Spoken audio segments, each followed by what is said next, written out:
Chapter 736. So it's him. Wang Chong clenched his fists, his heart exploding with killing intent. Whether it was for the Tang dynasty or the 30,000 elite soldiers of the Anxi Protectorate Army, this person was someone he had to eliminate. Bzzz. At this moment, a familiar voice rang out in his mind. Wang Chong was stunned by this voice. He had not expected the Stone of Destiny to issue a mission targeting Dian Mangpoj. Moreover, unlike the missions of the past, this mission would not result in certain death, but failure would result in a penalty of destiny energy. Moreover, failure would result in a penalty of 5 times the amount of destiny energy awarded. In other words, the Stone of Destiny was using this method of reward and punishment to force him to complete the mission, and the time limit for the mission was only 3 months. No matter how long it takes, no matter how many points of destiny energy are deducted, it doesn't matter, because I will personally kill him. As these thoughts flashed through his mind, Wang Chong's right hand gripped the sword at his waist and clang. He unsheathed the Wuzi steel sword. At that moment, a cold and dazzling light shrouded the air like thousands of stars. Wang Chong straightened his body, his eyes locked onto the nearby Dian Mangpoj, and he exploded with a will to fight. The white braves outside the city were no longer important. As long as he killed Dian Mangpoj, this battle would end. Ha ha ha, interesting. How dare you challenge me? Suddenly, brash laughter resounded through the city of steel. In the darkness, Dian Mangpoj's eyes revealed a strange light as he examined the sword in Wang Chong's hand. He held a dark red spear in his hand and his long hair fluttered in the wind. In the darkness, he was like the most terrifying demon god. You've completely piqued my interest. Originally, I was only following the Tsenpo's orders to finish you off. But now, I've changed my mind. Even without the Tsenpo's orders, I must kill you. Ha ha ha, interesting prey, don't disappoint me. The corner of Dian Mangpoj's mouth slowly curled up, suddenly revealing a cruel smile. At this moment, near the city wall, everyone who saw this scene could not help but feel a deep chill in their hearts. As the most outstanding general of the Uzun in the future, Dian Mangpoj's internal energy was tyrannical and fierce, brimming with the purest destructive energy. But compared to his achievements in his future life, the current Dian Mangpoj was far from being as terrifying. Brigadier General level. This was Dian Mangpoj's current level of strength. He was not as strong as traditional Uzun great generals like Hushu Wuzong or Dusong Mangpoj, but he was not too far off. This seemingly casual thrust of his spear had its aura completely restrained, and only in the moment of the clash did it explode. There was no question that Dian Mangban had reached the pinnacle in terms of control over his strength. In the past, Wang Chong would have been doomed if he had encountered Dian Mangpoj, but after receiving the great Yin-Yang heaven creation art from his master, the evil emperor, as long as he did not encounter Dusong Mangpoj or any other Uzun great general, Wang Chong could fight against any other expert, including a brigadier general like Dian Mangpoj. Dian Mangpoj? Wang Chong said. Dian Mangpoj paused, his pupils constricting in surprise, but he quickly smiled. Interesting. You actually know my name. This operation was suddenly getting more and more interesting. This prey had probably never come to the northwest before, but he had been able to recognize him at a glance. This was a rather interesting feeling for Dian Mangpoj. Then there's no mistake. Wang Chong nodded in confirmation. Dian Mangpoj, it seems like your Uzun will never learn your lesson. Last time, you coveted the southwest, so I sent people to the plateau to spread a few rumors to teach you a small lesson. I didn't think that you would be so stupid as to provoke me again. Did you know?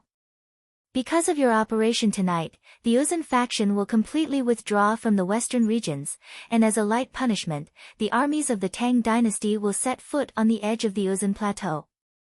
That place will become the new territory of the Tang dynasty. This is the price for your operation tonight. Wang Chong said indifferently. His voice was neither loud nor soft, but it had a convincing power. Buzz. With just one sentence, Dayan Mangpo's expression instantly changed. If anyone else had said this in front of him, Dayan Mangpo would have snorted disdainfully. But only Wang Chong. Not just the western regions, but the entire world and all the countries did not dare to take his threat lightly. Although he was only a teenager, this youth's wisdom was forged from the bones of hundreds of thousands and the blood of countless soldiers. This was much more powerful than any heroic words or self-boasting. Although Dayan Mangpo did not think much of this youngest son of the Wang family of the Tang dynasty, it was only in terms of martial arts. In terms of the art of war, a man who could defeat Hushu Wuzong and Daluan Ruozhen, even Dayan Mangpo did not dare to underestimate him. Ha, no matter what you say, we'll talk about it if you survive. Soon, the corners of Dayan Mangpo's mouth curled up slightly, revealing a cruel and playful smile. No matter what Wang Chong threatened, that was a matter for the future. But tonight, he must die. Boom!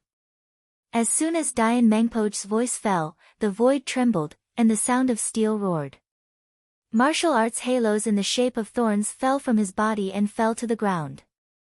They turned into halos and surrounded the surroundings. Different from other halos, the halos released by Dayan Mangpo were not black or white, but a pale gold color.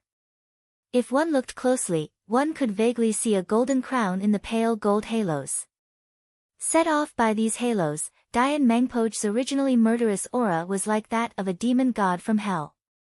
But at this moment, there was an additional sacred and vast feeling, like an Azura god of war. King's Halo. Seeing this golden halo, Wang Chong's expression changed slightly. When a Saint martial realm expert's cultivation reached a certain level, coupled with the high level of martial arts they practiced, the halo outside their body would show various signs that were different from other halos.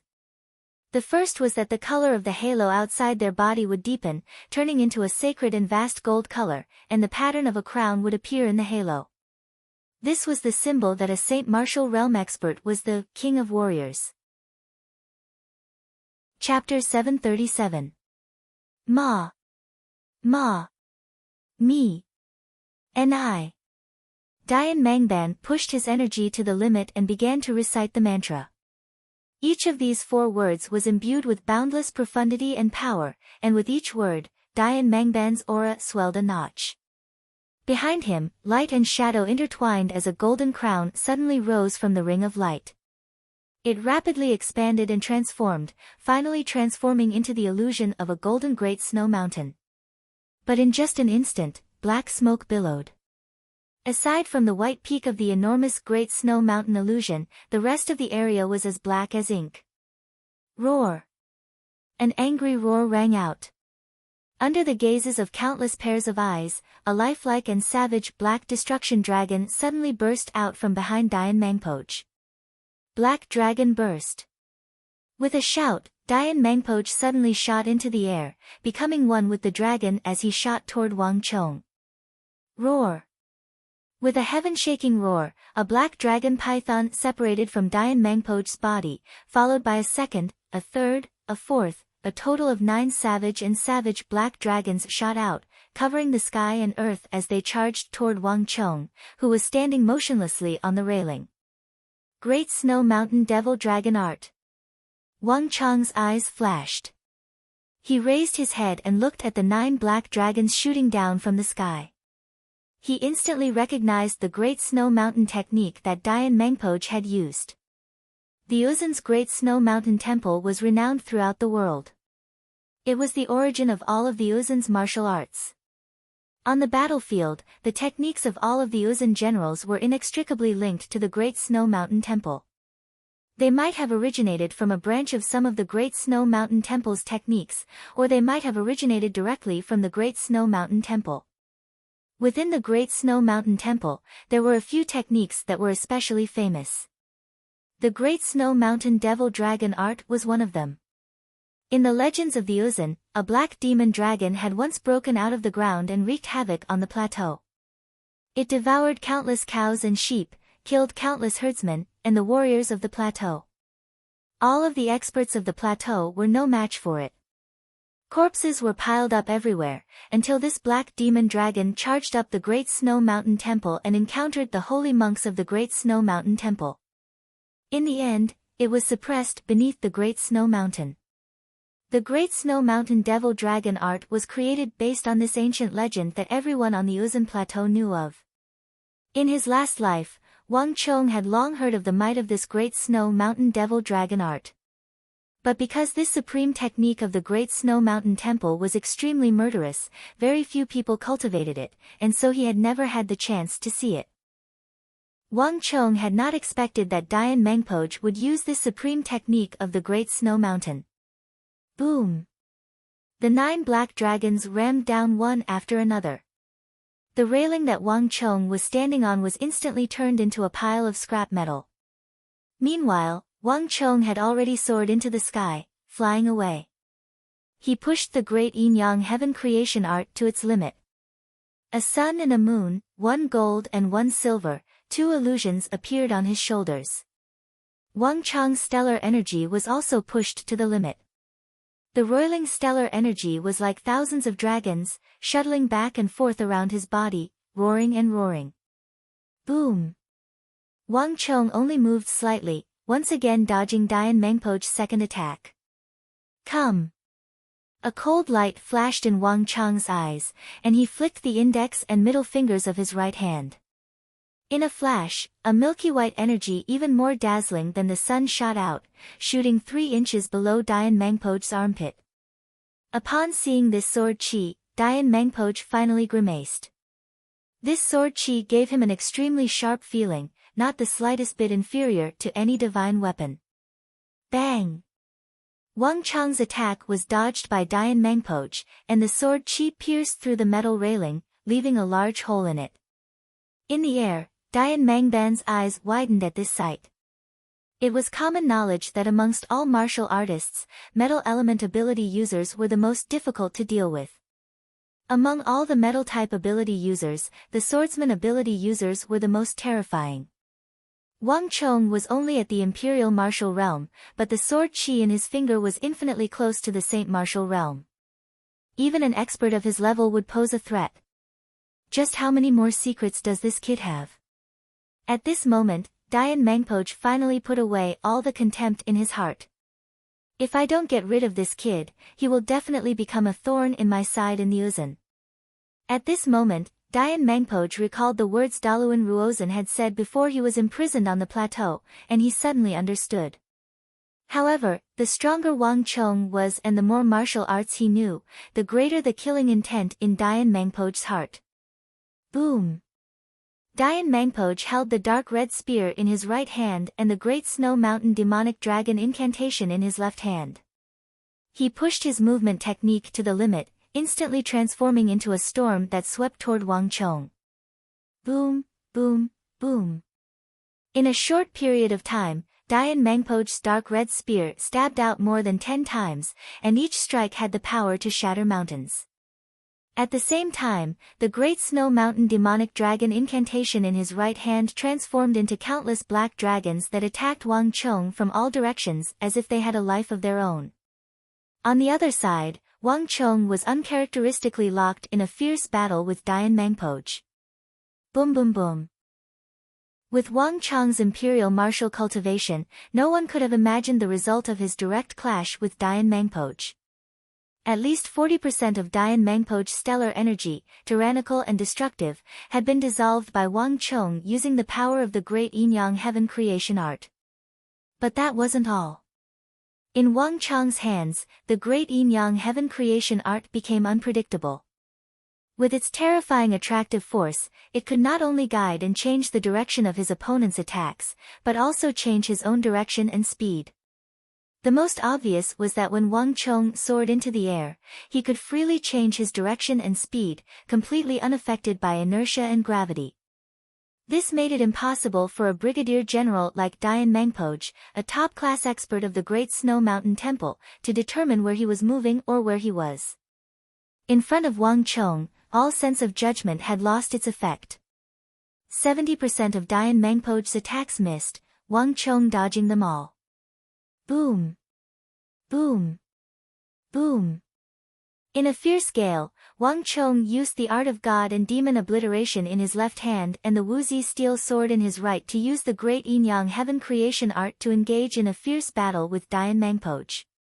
Dian Mangpoj was publicly acknowledged as a top-class expert of the Uzan Plateau, second only to imperial great generals like Dusong Mangpoj and Huishu Wuzong. He was incredibly experienced, but Wang Chong was even more experienced than him. Bang! Wang Chong's palm slammed into the black stellar energy barrier around Dian Mangpoj. Dian Mangpoj didn't care at first, but a moment later, he was alarmed as a sharp and pure palm energy pierced through the barrier and toward Dian Mangpoj's heart. Damn it! Dian Mangpoj was given a fright.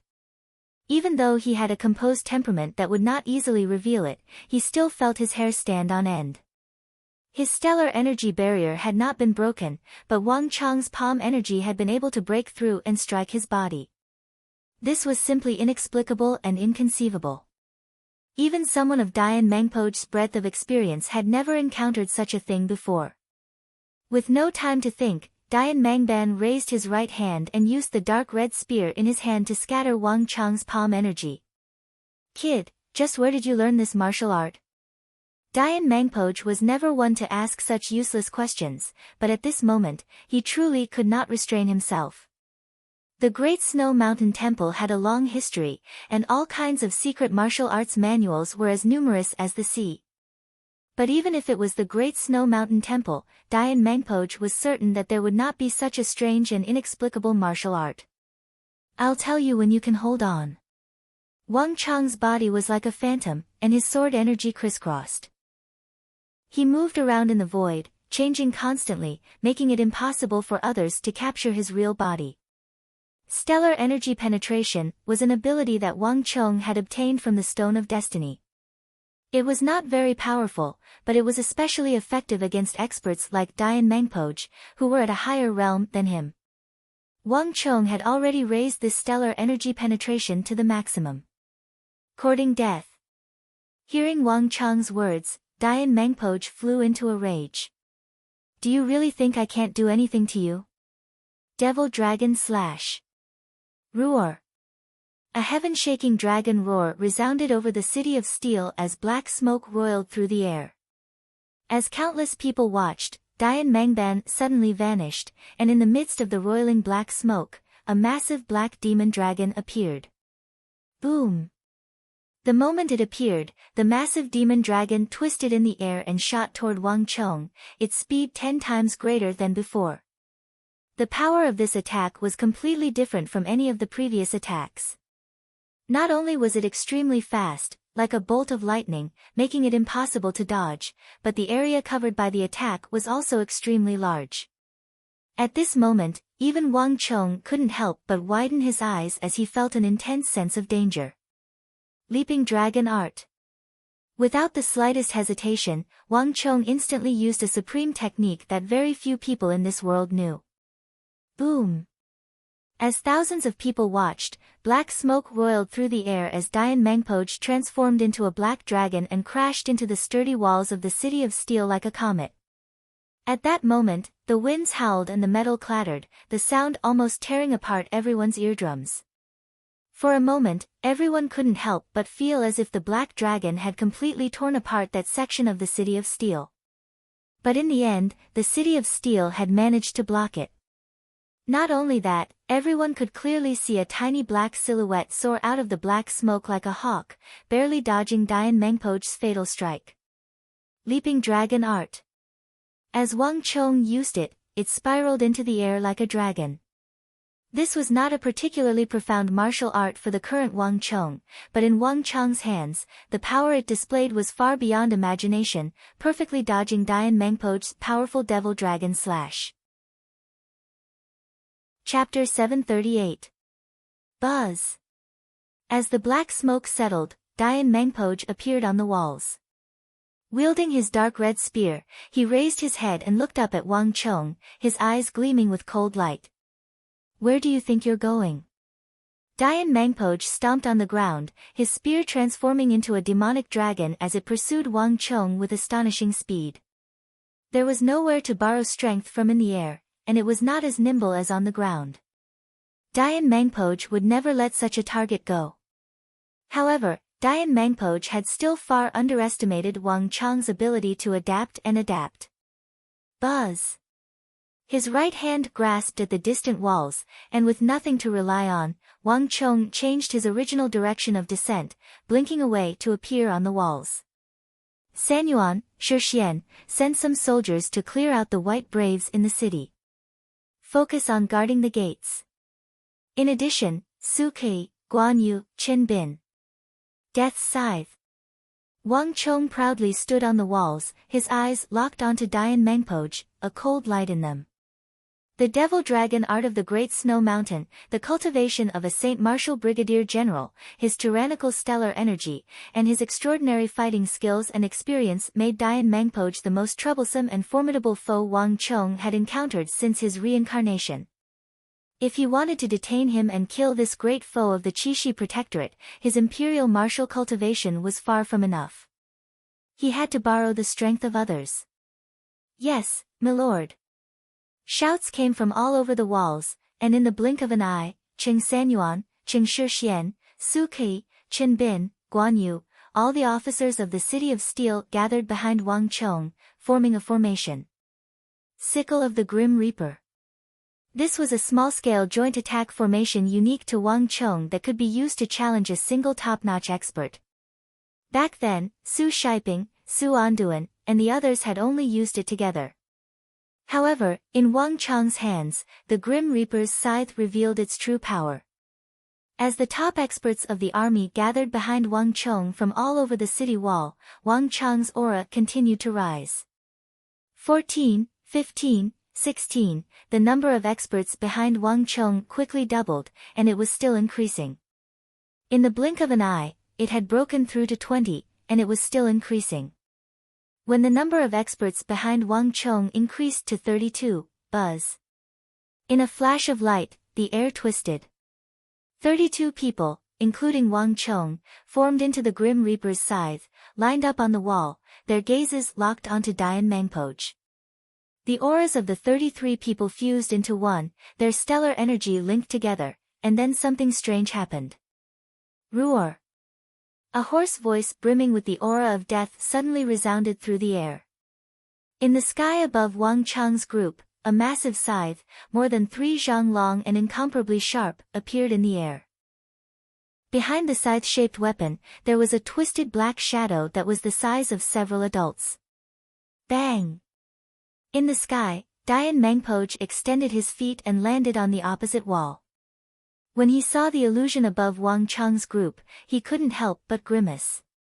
He had some understanding of the martial arts of the Central Plains, because Uzun had constantly sent people to spy on them. But the formation Wang Chong and the others had used still surprised Dayan Mangpoj. Simply put, Dayan Mangpoj had never seen such a formation before. But Dayan Mangpoj could sense that this formation was extremely powerful. At the very least, it wasn't the kind of formation that could be taken lightly. Dayan Mangpoj, now we can have a good fight. The sky was dusky and the flames flickered, coming from the furnaces outside the wall.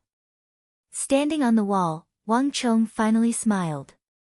There had been a huge gap between him and Dayan Mangpoj, so he had been hindered in battle. But after activating the scythe of the death god, his aura suddenly changed. With the help of the 32 generals, he rose from the 6th tier of the Imperial Martial Realm to the peak of the 9th tier of the Imperial Martial Realm. Although he still hadn't reached the Saint Martial Realm, this was enough for Wang Chong to challenge a brigadier general like Dayan Mangpoj. Bang! With a stomp of his foot, Wang Chong soared into the sky. This time, he was the first to attack. Go! Behind him, Qing Sanyuan, Su Shixian, Su Kei, and the others shot forward at the same time, closely following Wang Chong and launching attacks. The greatest benefit of a joint attack formation was that it allowed everyone's strength to fuse together. Thus, it wasn't just Wang Chong who had gotten stronger. Even Qing Sanyuan, Su Shixian, and the other commanders had gotten stronger. Impudent! Do you really think that calling a few more people will work? Dayan Mangpoj was infuriated by this sight. For a mighty saint martial expert to be provoked by an imperial martial expert was a great humiliation. Boom! With a stomp of his foot, a black ripple exploded out, causing the entire wall to tremble. Dian Mangpoj borrowed this energy to thrust his spear forward like a furious dragon, charging straight at Wang Chong and the others. But the result of this clash was completely different from what Dian Mangpoj had imagined. Bang! The stellar energy exploded with earth-shattering power, shaking the surrounding million tons of airflow. Ding! But in this intense battle, no one noticed that the 5 slender fingers of Wang Chang's left hand suddenly poked at Dian Mangpoj's heavy and tough spear. Whoosh! Like a punctured balloon, the stellar energy in Dian Mangpoj's body suddenly went out of control. A portion of it leaked out and entered Wang Chang's body. Brat, what evil art did you use? Dian Mangpoj was stunned. Wang Chong, on the other hand, sneered. His right hand clawed at the air. Boom! Boundless stellar energy and blood energy entered his body. With the activation of Death's Scythe, Wang Chong was able to borrow the strength of the others to increase the power of the great Yin-Yang Heaven creation art. As an Imperial Brigadier General, Dian Mangpoj's stellar energy was incredibly dense and condensed. It was far more difficult to absorb his inner energy than it was for other martial artists. But it was only difficult. The great Yin-Yang Heaven creation art was known as the #1 martial art of the evil path for thousands of years. It was a terrifying martial art that struck fear into the hearts of countless righteous, evil, and demonic cultivators. No matter how strong Dian Mangpoj was, he was still in the realm of normal. Buzz! Stellar energy surged, and for a radius of several hundred zhang, the winds howled. Under the effect of the great Yin-Yang Heaven creation art, all the air currents transformed into raging dragons. As if they had a life of their own, they roared and roared as they slammed into Dian Mangpoj from all directions. To an expert of Dian Mangpoj's level, these raging dragons were far from being able to harm him, but they infuriated him to no end. Even more dangerous was that the tens of thousands of raging dragons and python-like air currents would constantly disrupt and affect Dian Mangpoj's ability to fight, even though they could not actually harm him. This was extremely dangerous. Although Wang Chong was not as strong as Dian Mangpoj, he was not so weak that Dian Mangpoj could ignore him. In terms of pure strength, Wang Chong was actually a perfect match for an ordinary Saint Martial Realm expert.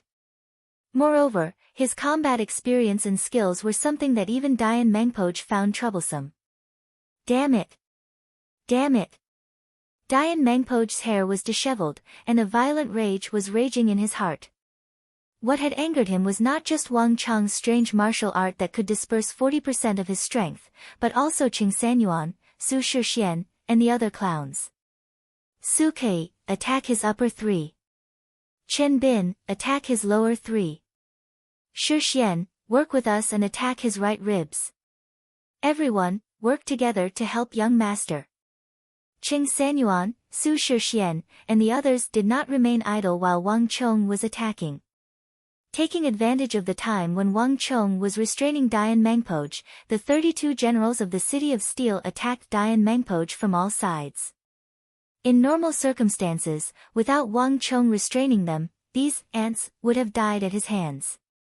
But when Dian Mangpoj was distracted by Wang Chong, these ants attacked without the slightest scruple. Not even Dian Mangpoj could defend against 32 people, the 64 hands unleashing a dense barrage of attacks from every direction. Bang bang bang. One attack after another slammed into Dian Mangban's stellar energy barrier like a torrential rain. Although they still could not break it, Qing Sanyuan, Su Shixian, and the others were using this method to constantly consume the stellar energy in Dian Mangpoj's body. In this battle, after Wang Chong activated the Death's Scythe array, he had imperceptibly added a competition of internal energy consumption and stellar energy. No matter how formidable Dian Mangpoj was, he was just one person, and the Uzun Plateau favored individual bravery, not joint array techniques. Although it was like the Tang dynasty's mighty miracle god array, in which tens of thousands or even hundreds of thousands of soldiers could be added to a single array, it was impossible for the Uzan plateau to accomplish such a thing. Clowns, you're truly seeking your own death. Dayan Mangpoj clenched his teeth, the corners of his eyes twitching madly.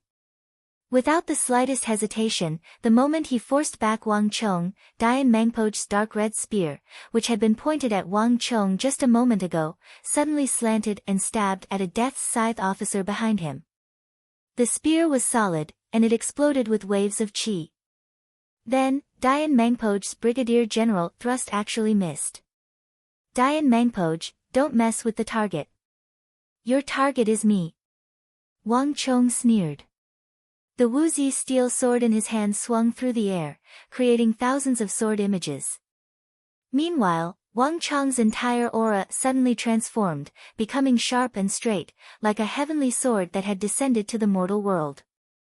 The art of god and demon obliteration was the #1 sword technique that war god So Young-sun had given to Wang Chong after their match under the scholar tree after the Southwestern War. Chapter 739. Buzz. In a flash of white light, a shallow scar flitted through the air, lingering in the air for a long time. Meanwhile, Wang Chong's sword image had already cut through Dayan Mangpoj's stellar energy barrier. The invisible and formless stellar energy barrier had been cut in two like a watermelon, causing Dayan Mangpoj's entire body to tremble in fear. Damn it, damn it, damn it. Dayan Mangpoj clenched his teeth, his eyelids twitching. The Great Snow Mountain Temple was said to have a 1,000-year legacy, the source of all martial arts on the plateau, and its ancient legacy was said to be on par with the entire Central Plains. But even someone like Dayan Mangpoj, who had ascended the holy mountain, entered the holy temple, and met with his master, had never seen anyone use so many powerful martial arts. Wang Chong was clearly a major realm lower than him, but he just happened to have all sorts of strange and wondrous arts. An evil art that could absorb energy was astonishing enough, and now he had this inconceivably sharp sword chi. Even in the holy temple, Dayan Mangpoj had rarely seen anyone learn so many powerful martial arts at once. Squad 3, Squad 4, Squad 7, Squad 12. Death's Scythe Formation. Dayan Mangpoj, the mantis stalks the cicada, unaware of the oriole behind. I'll kill you first, and then I'll kill your white braves. I'd like to see just what Uzan will use to fight against me. Wang Chong's eyes were bright and sharp as a sword in the darkness. His resounding voice was like a peal of thunder that resounded over the city. The art of war had a saying that soldiers were valued for quality, not quantity. The environment of Chishi was complex, and Dayan Mangpoj's decision to use several thousand white braves to attack the city was the correct one. In terms of the art of war alone, Dayan Mangpoj had already surpassed many famous generals of the Uzan and even the Tang dynasty. Even as an opponent, Wang Chong could not help but admire him. Unfortunately, there was always someone better out there. Dayan Mangpoj had met himself. As long as he got rid of Dayan Mangpoj and started a street fight in the city, no matter how famous the White Lion was, to Wang Chong, without his warhorse, he was nothing more than an ear. Wang Chong could even take the initiative to open the city after killing Dayan Mangpoj and kill everyone before dawn. Moreover, with Dayan Mangpoj's death, Chishi would have one less major threat. Yes, Marquis. Steel-blooded voices came from all around, and in a few short moments, one elite soldier after another who had fought with Wang Chong in the War of the Southwest had gathered together and fused together. Once the War of the Southwest had concluded, Wang Chong had begun to popularize the Death's Scythe battle formation, and now it was finally beginning to show its power. Everyone, go and help Marquis. The enemy this time is extremely powerful. Everyone, be careful. Understood. With these final words, the combat squads howled forward. Stellar energy roiled as all sorts of supreme martial arts greeted Dayan Mangpoj. The benefits of being born into a great clan were immediately apparent. Python Dragon Roar. Chi Spear Art. 7 Destruction Slashes. Combat squads of 7 to 10 people each attacked Dian Mangpoj from every direction. All sorts of martial arts attacked Dian Mangpoj's barrier. 3rd Squad, Southwest, target Mingmen Point. 4th Squad, Southeast, target Clavicle Point. 7th Squad, fall back. Wang Chong had barely finished speaking when, boom. 7th Squad dodged one destructive black dragon stellar energy after another. If not for Wang Chong's timely order, 7th Squad would have been heavily injured. Continue. 12th Squad, take over 7th Squad's position. As clear orders were issued, Wang Chong's outstanding ability to command the battlefield was on full display. In Wang Chong's hands, what should have been a simple one-on-one duel between martial artists had become a battle of many against one, a battle that was akin to a war. On one side of the battlefield was Wang Chong and his nearly 100 elites, while on the other was the infamous Brigadier General of Uzun, Dian Mangpoj. Although Dian Mangpoj had also brought 2,000 or 3,000 white braves with him, the presence of the Steel Citadel made it impossible for them to help. 21st, 22nd, and 23rd Squads, get ready, and join the fray. Wang Chong was still having more elites join the battle.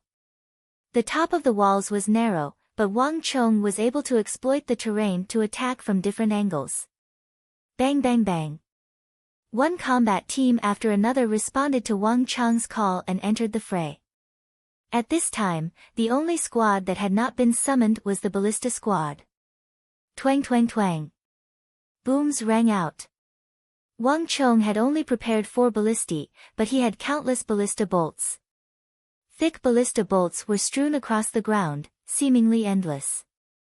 Although he had lost Qing Sanyuan and Su Shixian, the White Braves were able to rely on their proficiency and the terrifying power of the ballistae to limit the White Braves' ability to scale the walls. The 2,000-some White Braves were still unable to scale the walls, so they naturally couldn't open the gates.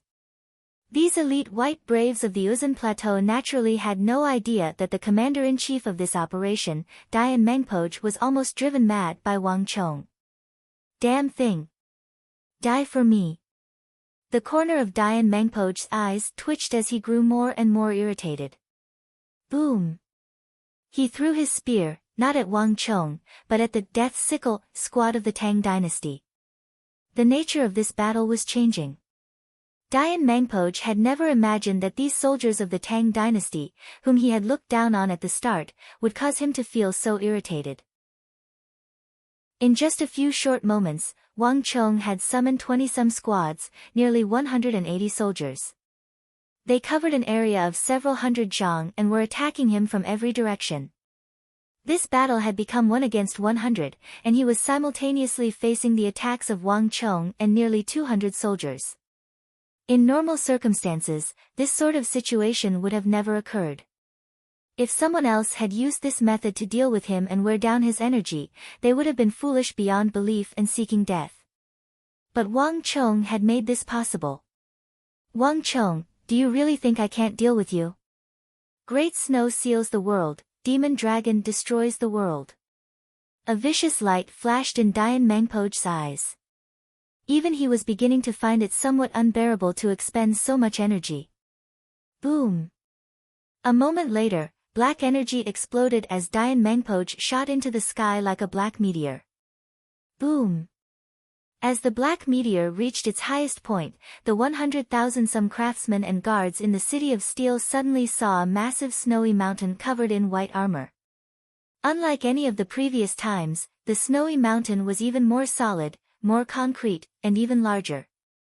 From a distance, it was more than 100 zhang tall, enough to stun anyone who saw it. Roar! The gigantic dragon roared. Right below the gigantic snow mountain, black clouds billowed, and a gigantic, malevolent-looking demonic dragon appeared. It was ferocious, and its blood-red eyes were filled with an aura that could destroy everything in the world. In the face of absolute power, all skills are just insignificant tricks. Let me show you what true power is. Dian Mangpoj's voice echoed over the City of Steel like a god. At this moment, the world fell silent. Everyone felt a fear that came from the depths of their souls as they looked at the massive demon dragon in the sky.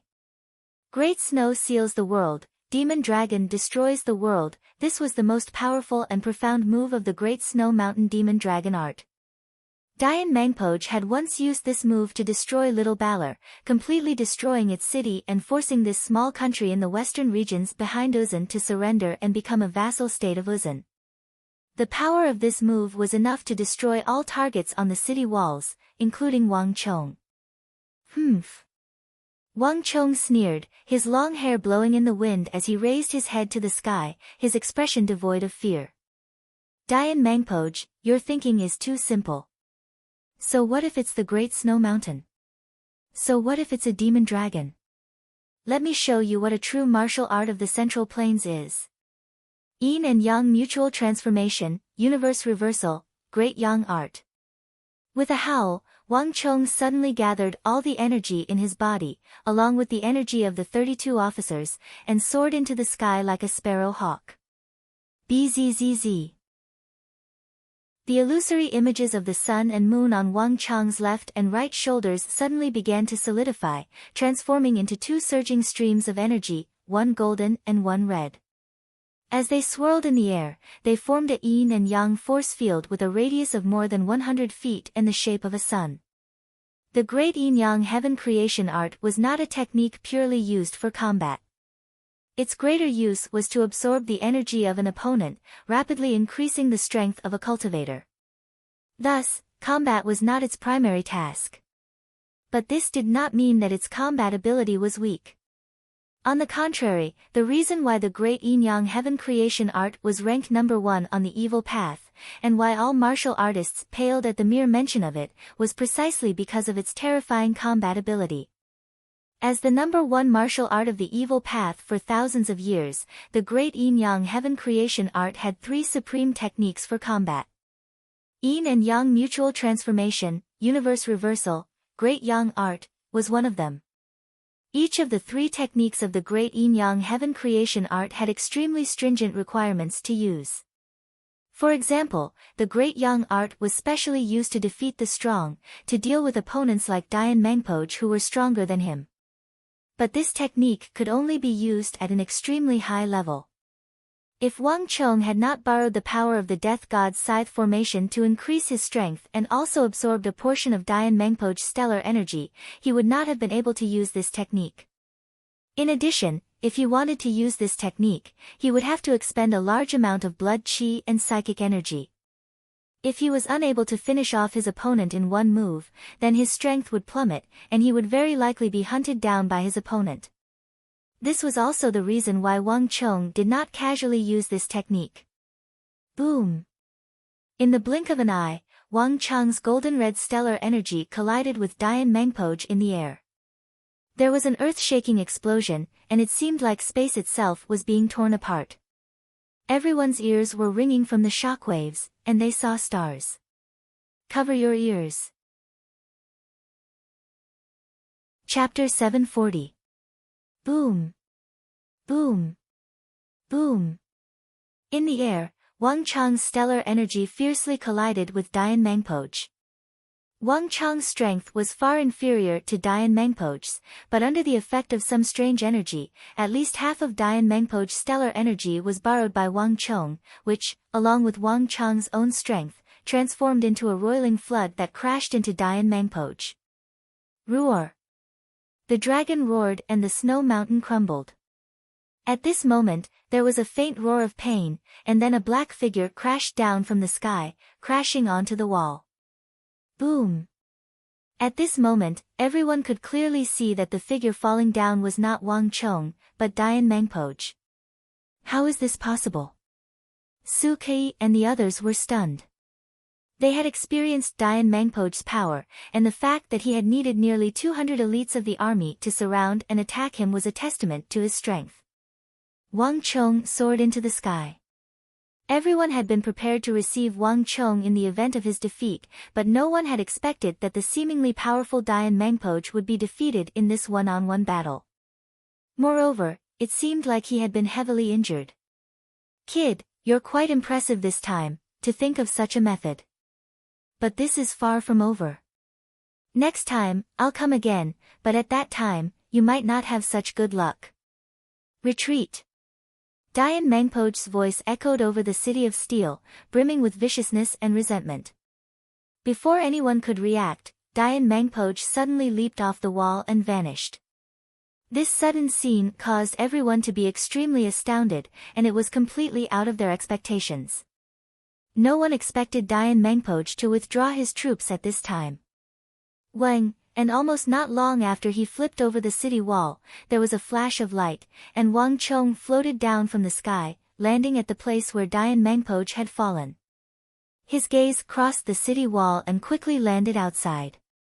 When Dian Mangpoch jumped off the battlefield, the White Braves, who had charged forward fearlessly and seemed like they would never stop attacking, suddenly fell into chaos. Many of the White Braves didn't even know what had happened. All they saw was Dian Mangpoch jump off the walls, mount a warhorse, and gallop off into the distance. The fearless bravery of the White Braves vanished without a trace. Archers! Get ready! Wang Chong's expression was solemn. He raised an arm and suddenly ordered. Creak, creak, within the inner wall, the archers of the aristocratic families suddenly leaped onto the top of the city wall, pulling the bows in their hands to the maximum. Bang! Bang! Bang! A dense rain of arrows rained down like locusts, and 15 meters above the ground, arrows from the beehives also shot out of the walls toward the thousands of White Braves. Nay! The warhorses whinnied as they rose into the air. The arrows struck the warhorse's rump, and the intense pain caused many White Braves to be thrown off their horses. Some of the warhorses, struck in their vitals, fell dead to the ground. Bang! At this sight, the neighing of the warhorses and the panicked shouts of the White Braves, the entire city exploded with cheers. Wonderful! We've won! I just knew that with Marquis here, no one would be able to take the City of Steel. The City of Steel was a sea of cheers. On the walls, the clan experts and guards were prostrating themselves in admiration toward Wang Chong. At the start of the Uzun assault, the various clans had sent archers to fire a volley of arrows, but they had been stopped by Wang Chong. They had been puzzled at the time, but now, no one doubted Wang Chong's decision. Although these Uzun soldiers were fully armored, even their horses, no matter how formidable the Uzun soldiers were, they couldn't protect the warhorse's rump. This was the only flaw in the Uzun soldiers' defense. This wasn't because the Uzun soldiers had been careless and hadn't thought of this point. It was because the rump of a warhorse was precisely where it excreted, and it also had a long ponytail. Armor was very difficult to make, and the warhorse would often kick out in discomfort. This shouldn't have been a very big problem, but now, it had become the Uzun's Achilles heel, and Wang Chong was using it to his advantage. In the Nei, 200 Uzun soldiers had fallen to the ground. Hurry and save them. Hearing the ruckus behind them, the Uzun White Braves turned their horses around, intending to save their fallen comrades. However, what greeted them were incomparably sharp crossbow bolts that could pierce through gold and split mountains. Bang! One of the Uzun White Braves had just turned his horse around and was charging back when a long crossbow bolt pierced through his head. The Uzun White Brave's eyes went wide, his body trembling as he fell from his horse. Twang! One after another, long crossbow bolts were shot down from the top of the city walls, concentrated like rain. As more and more White Braves fled from the walls, the 4 ballista teams no longer had any misgivings. A dense rain of bolts rained down on the White Braves. Taking advantage of the panic and chaos of the Uzun soldiers, the 4 ballista teams fired from the walls. In a short period of time, 30 to 40 Uzun White Braves had been shot down by the crossbow bolts as they tried to turn around to save their comrades. Retreat! Hurry and retreat! In the distance, an Uzun White Brave leader anxiously shouted. Although they were unwilling, all the Uzun soldiers still followed. Marquis, a good chance. Let's go after him. On the walls, Qing Sanyuan, Su Shixian, and the others were overjoyed at this sight. Dian Mangpoch had been defeated by Wang Chong, and the Uzun soldiers were in a state of panic.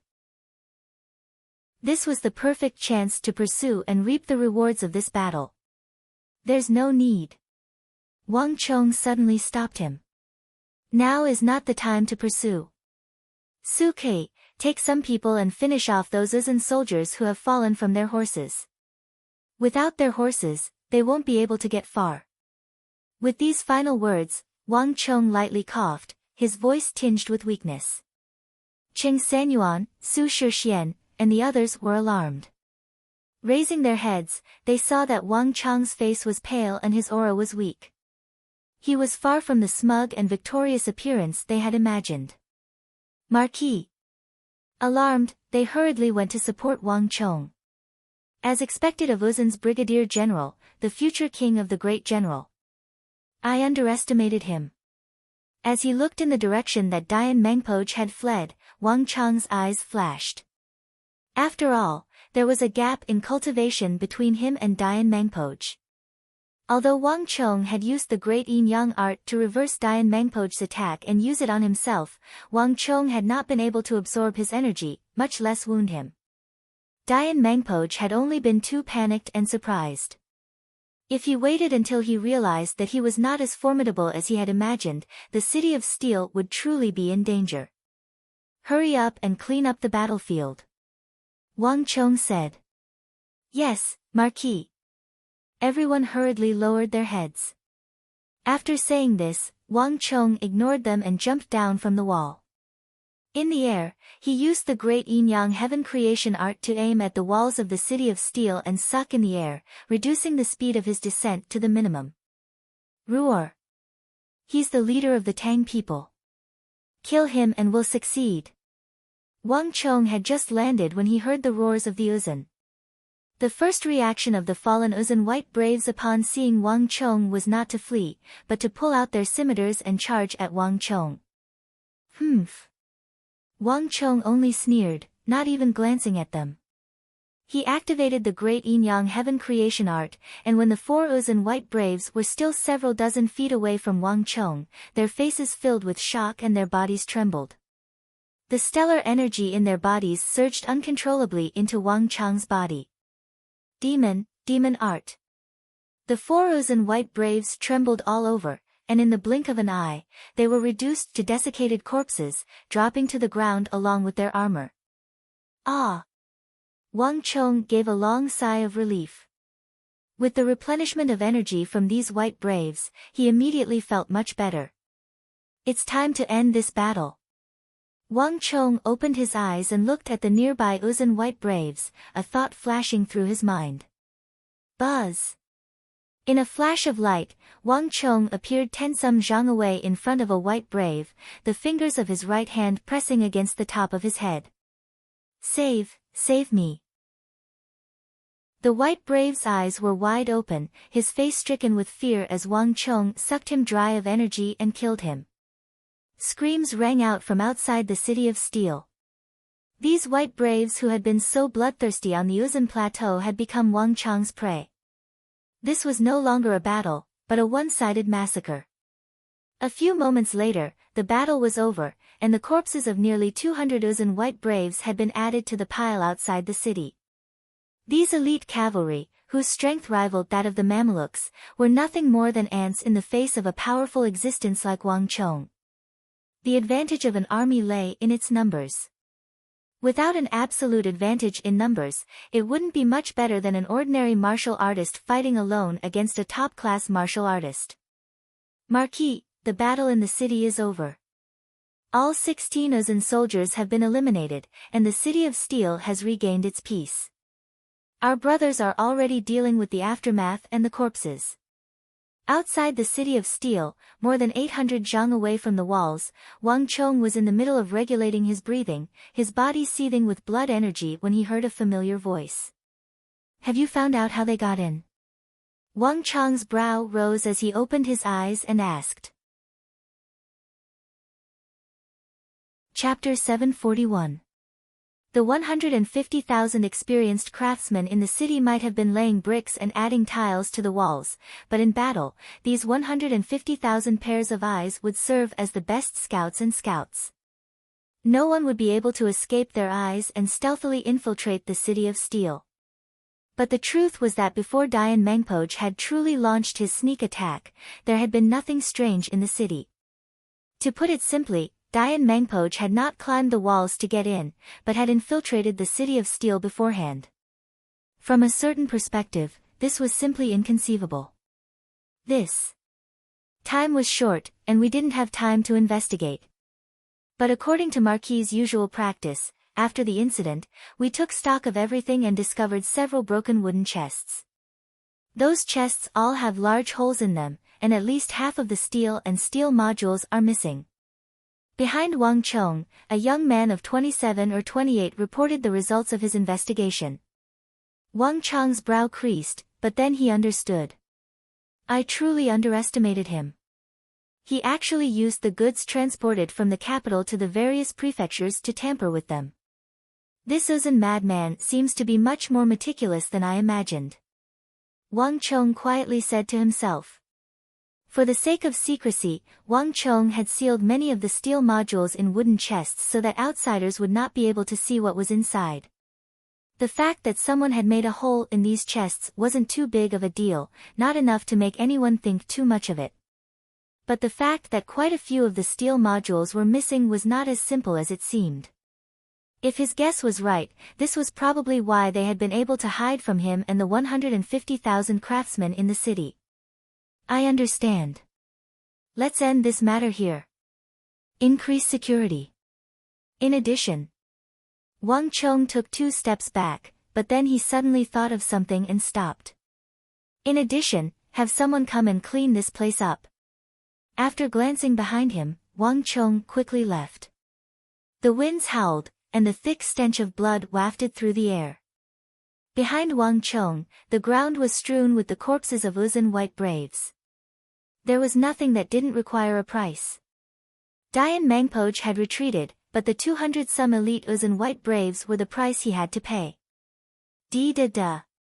The warhorses galloped through the darkness as the Uzun white braves fled toward the Tibetan plateau. Next to Dian Mangpoj was an Uzun white braves deputy general, his face bewildered. Sir, what do we do now? The adjutant's eyes revealed a trace of deep worry. A force of more than 2,000 white braves had lost 200 or 300 men in the siege.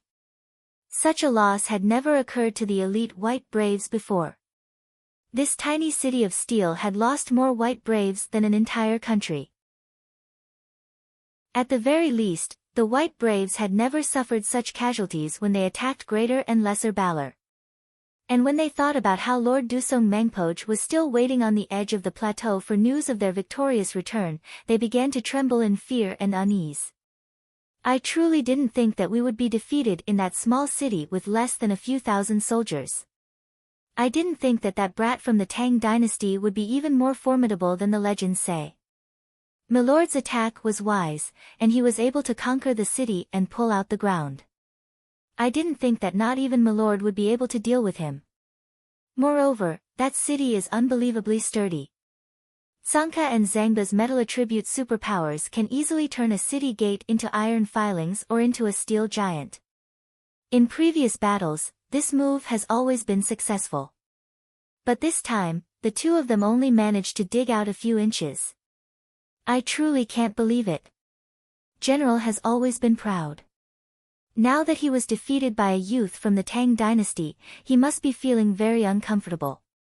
In the darkness, beneath the stars, the Uzun white braves all had different expressions on their faces as they thought about the battle just now, but none of them dared to say what they were thinking.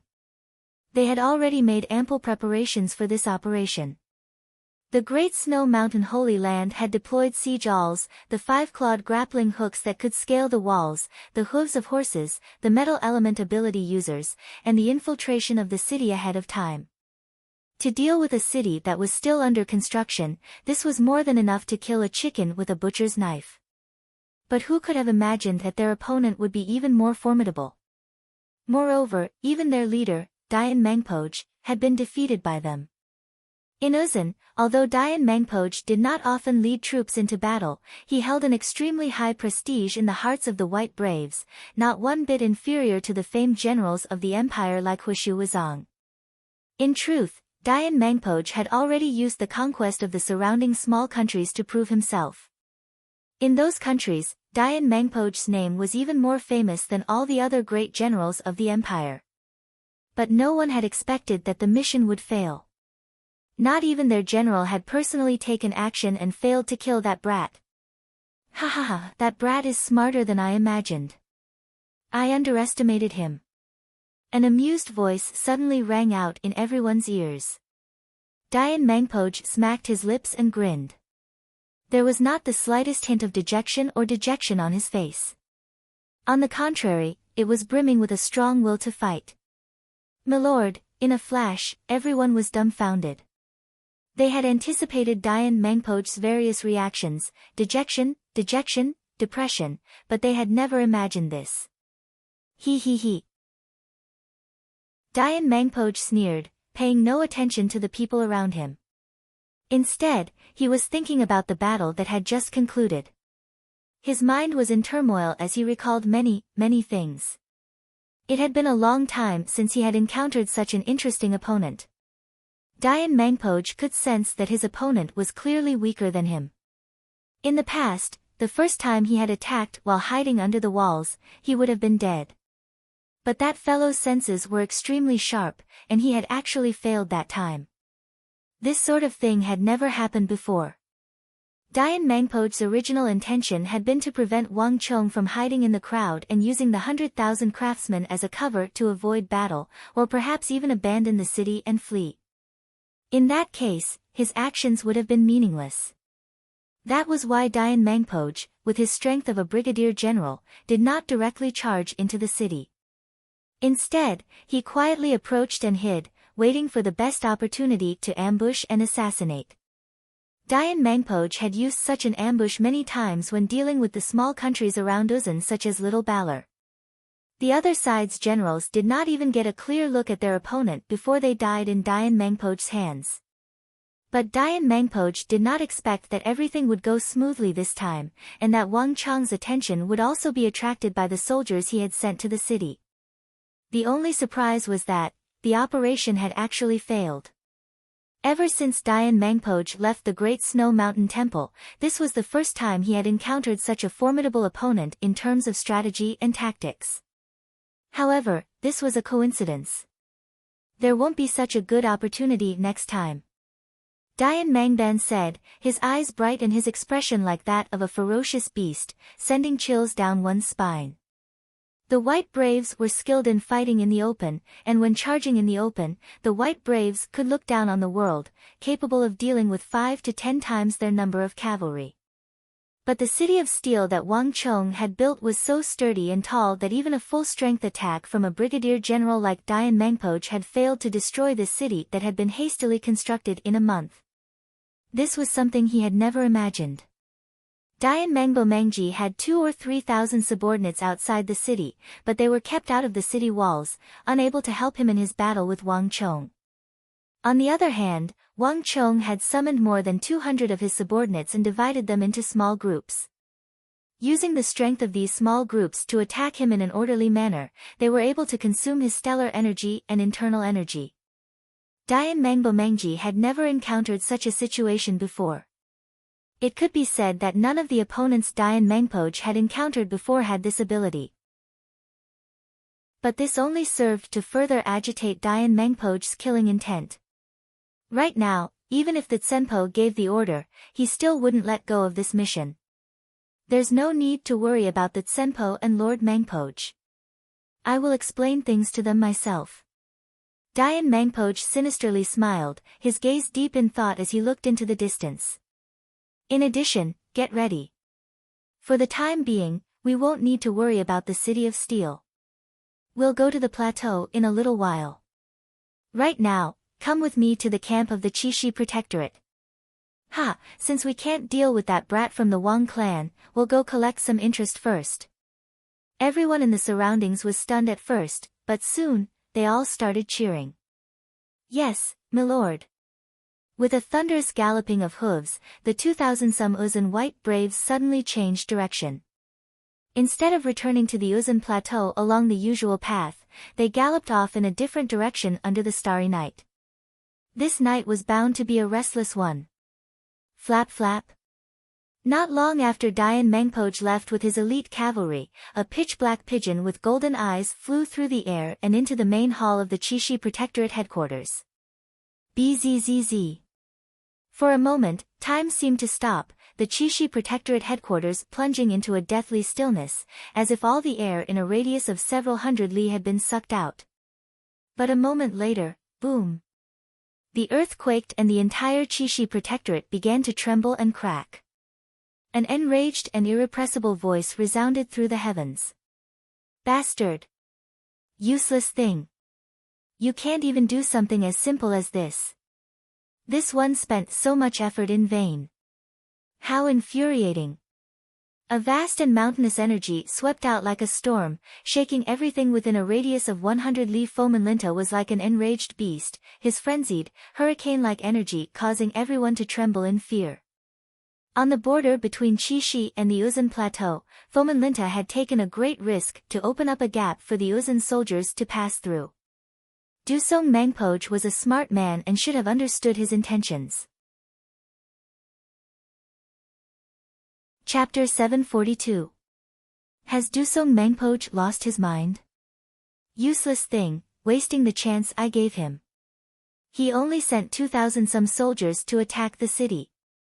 And that Dian Mengpoj, I thought he was some sort of character on the steppe, but he's really trash. Is there really no one else on the Uzun Plateau besides Witadra Konglo and Dalan Trinling? In the Protector General's hall, Fomenlinta had not slept the entire night. Ever since his meeting with Wang Chong, his spies had been in the vicinity of the City of Steel day and night. Nothing that happened there could escape his notice. Thus, the moment Dian Mengpoj was defeated, Fomenlinta immediately received the news.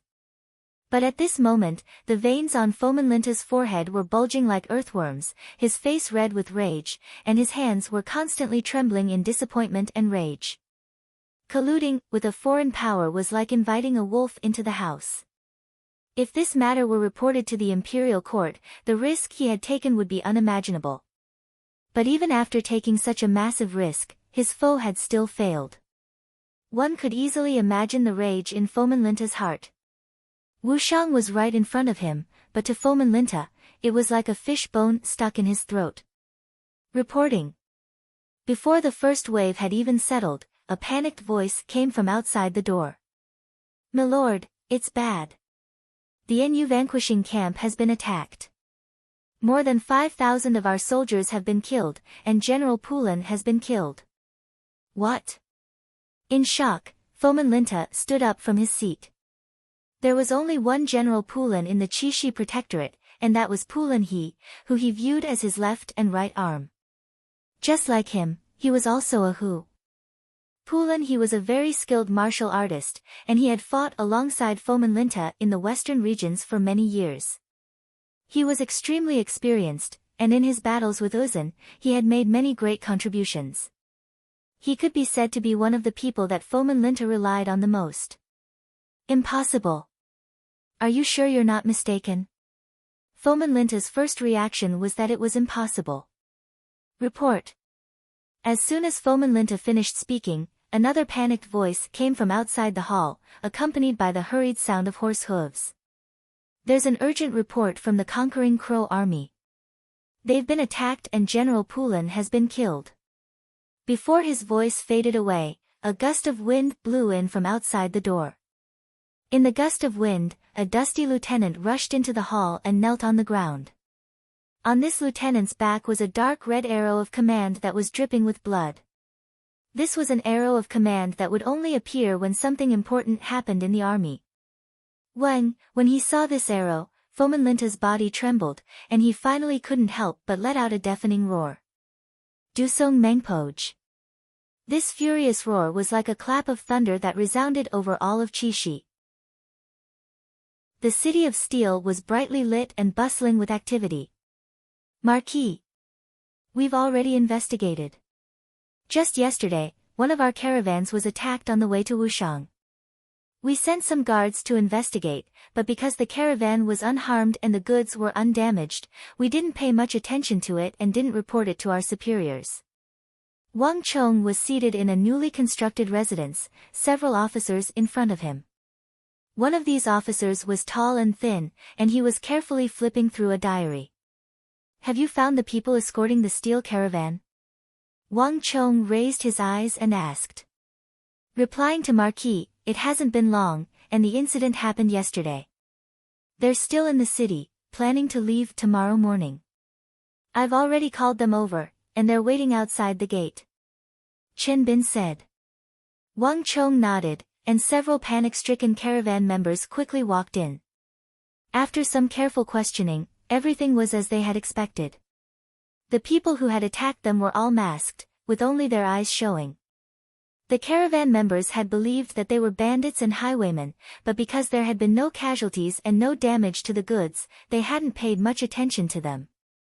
At the time, fearing that their reputation would be affected, they had even taken the initiative to persuade the guards to suppress the matter. But now that something like this had happened, they were clearly very uneasy. As expected, Wang Chong slightly closed his eyes, his body leaning back against the back of the red sandalwood chair, the index finger of his right hand unconsciously tapping against the armrest. These people were inexperienced, so they were oblivious to the situation. However, Wang Chong had participated in the extermination of bandits before, and he knew that bandits and highwaymen lived on the edge of a blade. These people were straightforward, and they were true fugitives. To them, raiding and robbing was just like eating or drinking. It was a completely daily occurrence. Thus, when these bandits and highwaymen truly took action, they wouldn't do anything superfluous. They would cover themselves completely, leaving only their eyes exposed. It was obvious that Uzin's men were doing this to conceal their identities.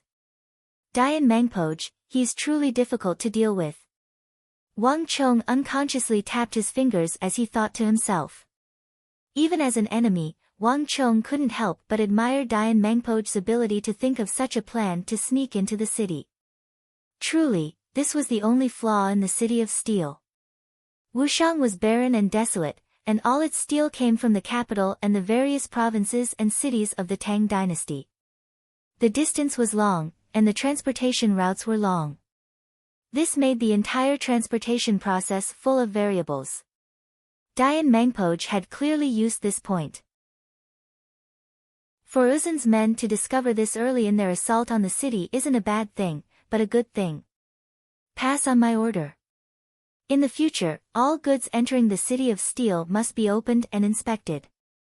In addition, as long as they occur, even if they aren't in the vicinity of the city of steel, they must all be recorded. Wang Chong said. Yes, Marquis. Everyone bowed. Reporting. Just at this moment, the sound of hurried footsteps could be heard from outside the door. A soldier from the army hurriedly walked in. In an instant, the room fell silent. Everyone turned their heads to look at the source of the sound. Marquis, there's an urgent report from the front. The Qixi Protectorate's camp on the Uzan border has been attacked. More than 5,000 soldiers of the Qixi Protectorate army have been killed, including General Pulanhe. These words were earth-shattering, and everyone's faces were covered in shock. Was it Dusong Mangpoj? A general at Wang Chong's side said. No, it was Dian Mangpoj. The soldier who passed the order said. Like a stone stirring 1,000 ripples, everyone appeared incredulous, and even Wang Chong frowned. Dian Mangpoj had just failed in his assault on the city of steel, and after losing 200 to 300 soldiers to Wang Chong, he had actually turned around and attacked the Qixi Protectorate's camp. No one had expected this. Can you confirm it? Wang Chong gripped the armrests of his chair and slowly stood up. Marquis, it's absolutely true. The news should have already reached Qixi and the imperial court by now. The kneeling soldier respectfully said. So it was like this. Wang Chong raised his head and closed his eyes, a look of deep confusion on his face. This was yet another event that had never occurred in Wang Chong's memories. If he had not appeared in Wushang, Dian Mangpoj would not have mounted 1,000 Li cavalry to deal with him. If he had not failed in his assault on the city and returned in defeat, Dian Mangpoj would not have vented his anger by attacking the Chishi Protectorate, and Pulin he would not have died in battle. All of these events were closely linked. Marquis, this is a good chance. A voice came from the side. Cheng Sunyuan's eyes were bright as he suddenly interjected, Fomin Linta let Uzin's men in, which led to today's incident. We can use this point to report it to the imperial court and deal with Fomin Linta. As soon as Cheng Sanyuan finished speaking, everyone in the room reacted. That's right. Fomin Linta even led his army in the City of Steel to threaten Marquis. This time, Marquis can turn the tables and deal with him. Let's see how he'll explain this to the imperial court. 5 or 6,000 casualties is no trifling matter. Fomin Linta probably never imagined that he would have such a day. This is called trying to steal a chicken only to end up losing the rice used to lure it. Marquis, we can't let him go this time. Everyone began to speak. They could already imagine the pressure Fomin Linta was facing after committing such a grave mistake. Enough. Wang Chong raised a hand and shouted. Wang Chong's words instantly plunged the room into a deathly stillness.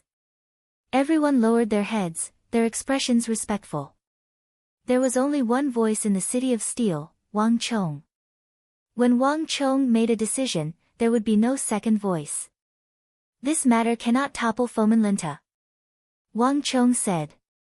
Although he had no good impression of Fomin Linta and had even been threatened not long ago, at this moment, Wang Chong could not muster a shred of excitement or joy. Although the 5,000-some soldiers of the Chishi Protectorate had been subordinates of Fomin Linta, they were still soldiers of the Tang dynasty. From this point of view, the losses of the Chishi army were also losses of the Tang dynasty. Thus, Wang Chong could not muster a shred of joy.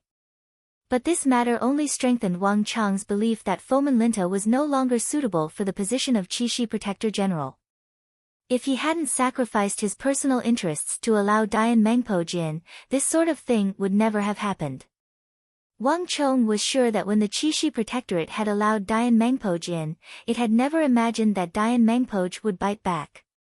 Pulin He's death in battle was inextricably linked to this. As a powerful protector general, this sort of situation could not be allowed. As these thoughts flitted through his mind, Wang Chong quickly regained his composure. But letting him off like this is letting him off too easily. As long as he remains in this position, who knows how many more people will die. I will report this matter to the imperial court. No matter what, he is no longer suitable for the position of Chishi Protector General. The room instantly exploded with cheers at Wang Chong's words. Fomin Linta's reputation was too great, his status too high. Last time, when he had mobilized his forces to threaten Wang Chong, he had left everyone gasping for breath. Now, he could finally teach him a lesson. Marquis is wise. Fomin Linta truly is not suitable for the position of Chishi Protector General. Dian Mangpoj and his 2,000-some men attacked our City of Steel with all their might, using schemes and deceptions, even bringing battering rams and metal element warriors. In the end, not only did they return in defeat, they even allowed Marquis to kill more than 200 of them. Fomin Linta had so many men, but Dian Mangpoj killed more than 5,000 of them. It's obvious at a glance who is superior and who is inferior. To think that Fomin Linta still has the face to flaunt and threaten Marquis. In my view, Marquis is the best candidate for Protector General. Chapter 743. Enough. Wang Chong waved his hand. He wanted to impeach Fomin Linta not because of a personal grudge, but because the Chishi Protectorate, under Fomin Linta's command, would suffer even greater casualties in the future. In the future, Chishi would be fraught with dangers and threats from all sides. Given Fomin Linta's abilities, he would only be able to hold his ground and not advance. He was simply incapable of dealing with this threat. Replacing him was the best method. But Wang Chong would not say these things to Cheng Sanyuan and Su Shixian. It's fine to let them misunderstand. Wang Chong quietly said to himself. Putting aside the matter of Foman Linta, Dian Mangpo's appearance and the white braves under his command had truly given Wang Chong a wake-up call. The defenses and guards of the City of Steel alone would not be able to deal with any major incidents. It's about time to transfer over Li Sai and the Wushang army, Wang Chong quietly said to himself. Based on the time that had passed, Li Sai's training in Wushang village should be about done, and the first batch of Wushang soldiers should have been born. The White Braves had swept through the world. They were slightly inferior to the Mamelukes, but they were even more valiant. In all of the Central Plains, only the Wushang cavalry under Wang Chong's command could surpass them. Flap flap. A few moments later, a messenger bird soared into the sky, flying toward Wushang. All of you, listen to me clearly. The duty of a soldier is to obey. Starting from now, you are no longer the villagers of Wushang, but professional soldiers of the Tang dynasty. Your duty is to protect the country, to protect those ordinary people who do not have the ability to protect themselves. With great power comes great responsibility. This is the duty of the strong. This is how it is for you, and it is also how it is for me. As swift as the wind, as slow as a forest, as immovable as a mountain, and as aggressive as fire. This was the ultimate goal of every professional soldier and every professional army. This is also the goal each of you must achieve in the end. Soldiers were not martial artists. It was a collective, large-scale battle, not a one-on-one fight between martial artists. Understand? In the valley of Wushang village, Li Sai stood upright with his hands behind his back. His 2-meter-tall body was like a mountain, constantly emitting a heavy pressure. The Wushang people were too strong. In order to suppress them, only tough men like Li Sai and the charismatic invincible general could do it. In fact, Wang Chong's judgment was not wrong. In just 1 month, Li Sai's outspoken, straightforward, and upright character had won the respect of the villagers in Wushang. Understood. As soon as Li Sai's voice fell, the 5,000 Wushang recruits in front of him lined up in a neat formation. Each of them looked valiant and heroic as they responded in unison. Their shouts were like a great bell, resounding through the clouds. After almost a month, these 5,000 Wushang recruits were worlds apart from the other Wushang villagers in terms of spirit, energy, and other aspects. This was obvious. They were more spirited, more upright, more focused on cooperation, and more focused on obeying orders. Very good. Li Sai's eyes were like lightning as he quickly scanned the crowd. His expression was extremely solemn. Now, the first flag on the cliff on the right. You only have 7 seconds. If you are any slower, the training will immediately fail. During the training, if there is any mistake in the team, you will immediately fail. Understood? Understood. The crowd responded loudly again. If you fail, there will be punishment. Do you see those cane bearers at the side of the square? You should know what the consequences are. Li Sai stretched out a finger and pointed into the distance as he said sternly. Boom! A burst of laughter suddenly came from afar. The originally spirited Wushang recruits all lowered their heads or turned their faces away. They looked embarrassed and unnatural, no longer as spirited as before. The people of Wushang were all powerful. Even a random child had astonishing strength. As for the ordinary villagers, they could easily lift 1 to 2,000 kilograms with one hand. To deal with such people of Wushang, any ordinary punishment, including those in the army, was useless. Therefore, Li Sai took an unconventional approach and did not use ordinary methods at all. If the training mission was not completed, they still needed to be caned. However, the ones responsible for the caning were not the soldiers in the army, but some ordinary women and women. Even if these Wushang people didn't care if a knife was stabbed into their stomach and half of their blood flowed out, they still couldn't help but change their expressions when they saw the women holding canes. It was a humiliation for a man of 8 feet to be beaten by a woman in front of so many people. This was also the first lesson that Li Sai wanted to teach them, the sense of honor of a soldier. Only when they had the sense of honor of being a man could they have the sense of honor of being a soldier. Sea air, don't embarrass me. Zhao Jia, if you dare to be beaten by other women, I will skin you alive when you come back. Out at the edge of the valley, the women of Wushang village frowned and shouted. Some of them were mothers, and some were childhood sweethearts. Li Sai's military law required the offender to take off his pants and be beaten. How could they stand it when their sons, as a man, were taken off their pants and beaten by other women? Under the double suppression, the 5,000 recruits under Li Sai were most afraid of this.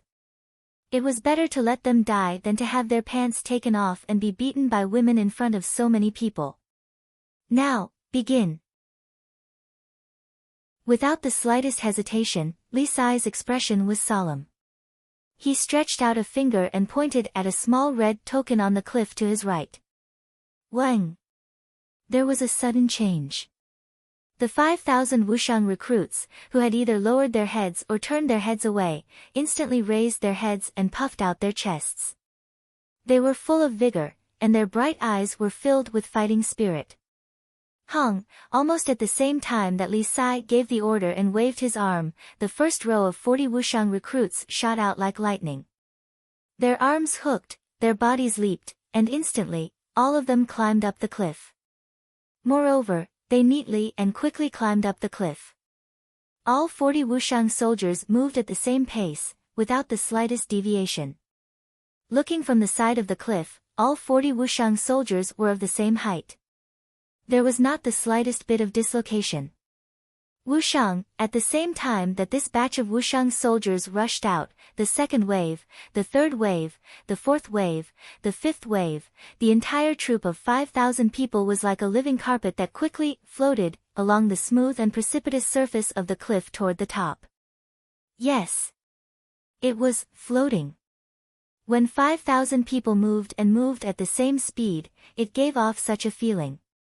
However, if one looked closely, they would discover that this carpet was actually made up of countless Wushang soldiers who maintained an orderly formation, like a marching army. Steep cliffs were extremely dangerous. Just climbing up was already extremely difficult, not to mention maintaining an orderly formation between the cliffs. However, these 5,000 well-trained Wushang recruits did it. Ah! On both sides of the valley, all the Wushang villagers who saw this scene could not help but exclaim. Even for the Wushang villagers who climbed and flew between the cliffs as if they were walking on flat ground, it was not easy to do this. It was easy for one person to climb, but it was much more difficult for two people to climb at the same time. It was even more difficult for three people to climb at the same time. But now, 5,000 people were climbing at the same time, but they could still maintain an orderly formation, as if they were one person. Even for the Wushang villagers, this was unbelievable. At this moment, everyone felt a deep respect for the 2-meter-tall burly man at the bottom of the valley. Whoosh! A rapid gust of air rose up the cliff face to the sky. 1 second, 2 seconds, 3 seconds, 4 seconds, 5 seconds, 6 seconds, 7 seconds. Once the 7 seconds were up, the 5,000 Wushang recruits maintained an orderly formation and quickly climbed up the cliff. The clouds disappeared. The rain stopped. When the last row of Wushang recruits climbed up the cliff, everything became quiet again, not a single sound could be heard. Even the 5,000 Wushang recruits seemed to have become one with the mountain, not a single sound could be heard. Sweeping like fire. Immovable like a mountain. These 5,000 Wushang recruits had completely achieved this. Seeing this scene, even Li Sai couldn't help but nod his head. After training in Wushang village for almost a month, there was finally an effect. Just like what Marquis said, these Wushang people were indeed born, the best warriors. Walala. As he was thinking, he suddenly heard a fluttering sound. Li Sai's heart skipped a beat. He raised his head and saw a messenger pigeon flying down from the sky. Li Sai's eyelids twitched as he suddenly realized something. He extended an arm and let the pigeon land on it. Then, he removed the letter from the pigeon's leg and read it carefully. See this as an order, return quickly. There were only 6 simple words on the letter. When Li Sai saw these words, he immediately understood what was going on. It's about time. Raising his head, Li Sai looked at the 5,000 Wushang recruits at the top of the cliff. Soldiers were trained for 1,000 days to be used in a single moment. Li Sai was well aware that this was the time for this army to test their skills. Return. The loud and clear voice was like thunder exploding, resounding through countless mountains. An hour later, under the watchful eyes of the Wushang people, an army of 5,000 majestically left Wushang village. At this moment, no one knew that the future of the Central Plains and the foreign kingdoms would change with this first batch of Wushang soldiers. Several hours later, Wang Chong received news of Li Sai's return. Standing on the tall steel walls, one could see a fully armored army in the distance, sweeping through a cloud of dust. This army of around 5,000 exuded the aura of an army of 50,000, or even 100,000. This was an astonishing momentum that could topple mountains and rend the earth. But most astonishing of all was the speed at which these 5,000 people advanced. Although they were walking, they moved with incredible speed, like galloping horses. Chapter 744. The army also had to move rapidly, and it was normal for soldiers to travel 100 li in a day for some special missions. However, even the fastest army couldn't reach half of these people's speed. It was even more impossible for them to maintain an orderly formation while sprinting at high speed like them. When tens of thousands of powerful soldiers moved in the same manner and marched in the same manner, the impact and shock they produced was indescribable. Impossible. These soldiers are so strong. They're so obedient, and there's not even the slightest bit of chaos. Where did Marquis find such a formidable force? What a powerful aura. It's even more formidable than the white braves attacking the city last night. Are these the helpers Marquis found? Inside and outside the walls, the craftsmen and guards were all sighing in amazement. These are the Wushang soldiers that Marquis found? On the southwest wall, Zhang Shouji was currently inspecting the walls, and as he saw the Wushang soldiers from the east, he couldn't help but sigh. He was one of the few people who knew of the existence of Wushang village, but this was his first time seeing the soldiers of Wushang village. Truly formidable. This aura, no wonder Marquis would send General Li. Zhang Shouji quietly said to himself. He had experienced the bitter battles of the Southwest. In the War of the Southwest, those who had survived the assault of the Mengshi, Yusang army had essentially been the elite of the elite. But Zhang Shouji felt that not even the most elite of the Southwestern Protectorate army could compare to the Wushang army that Li Sai was leading from the east.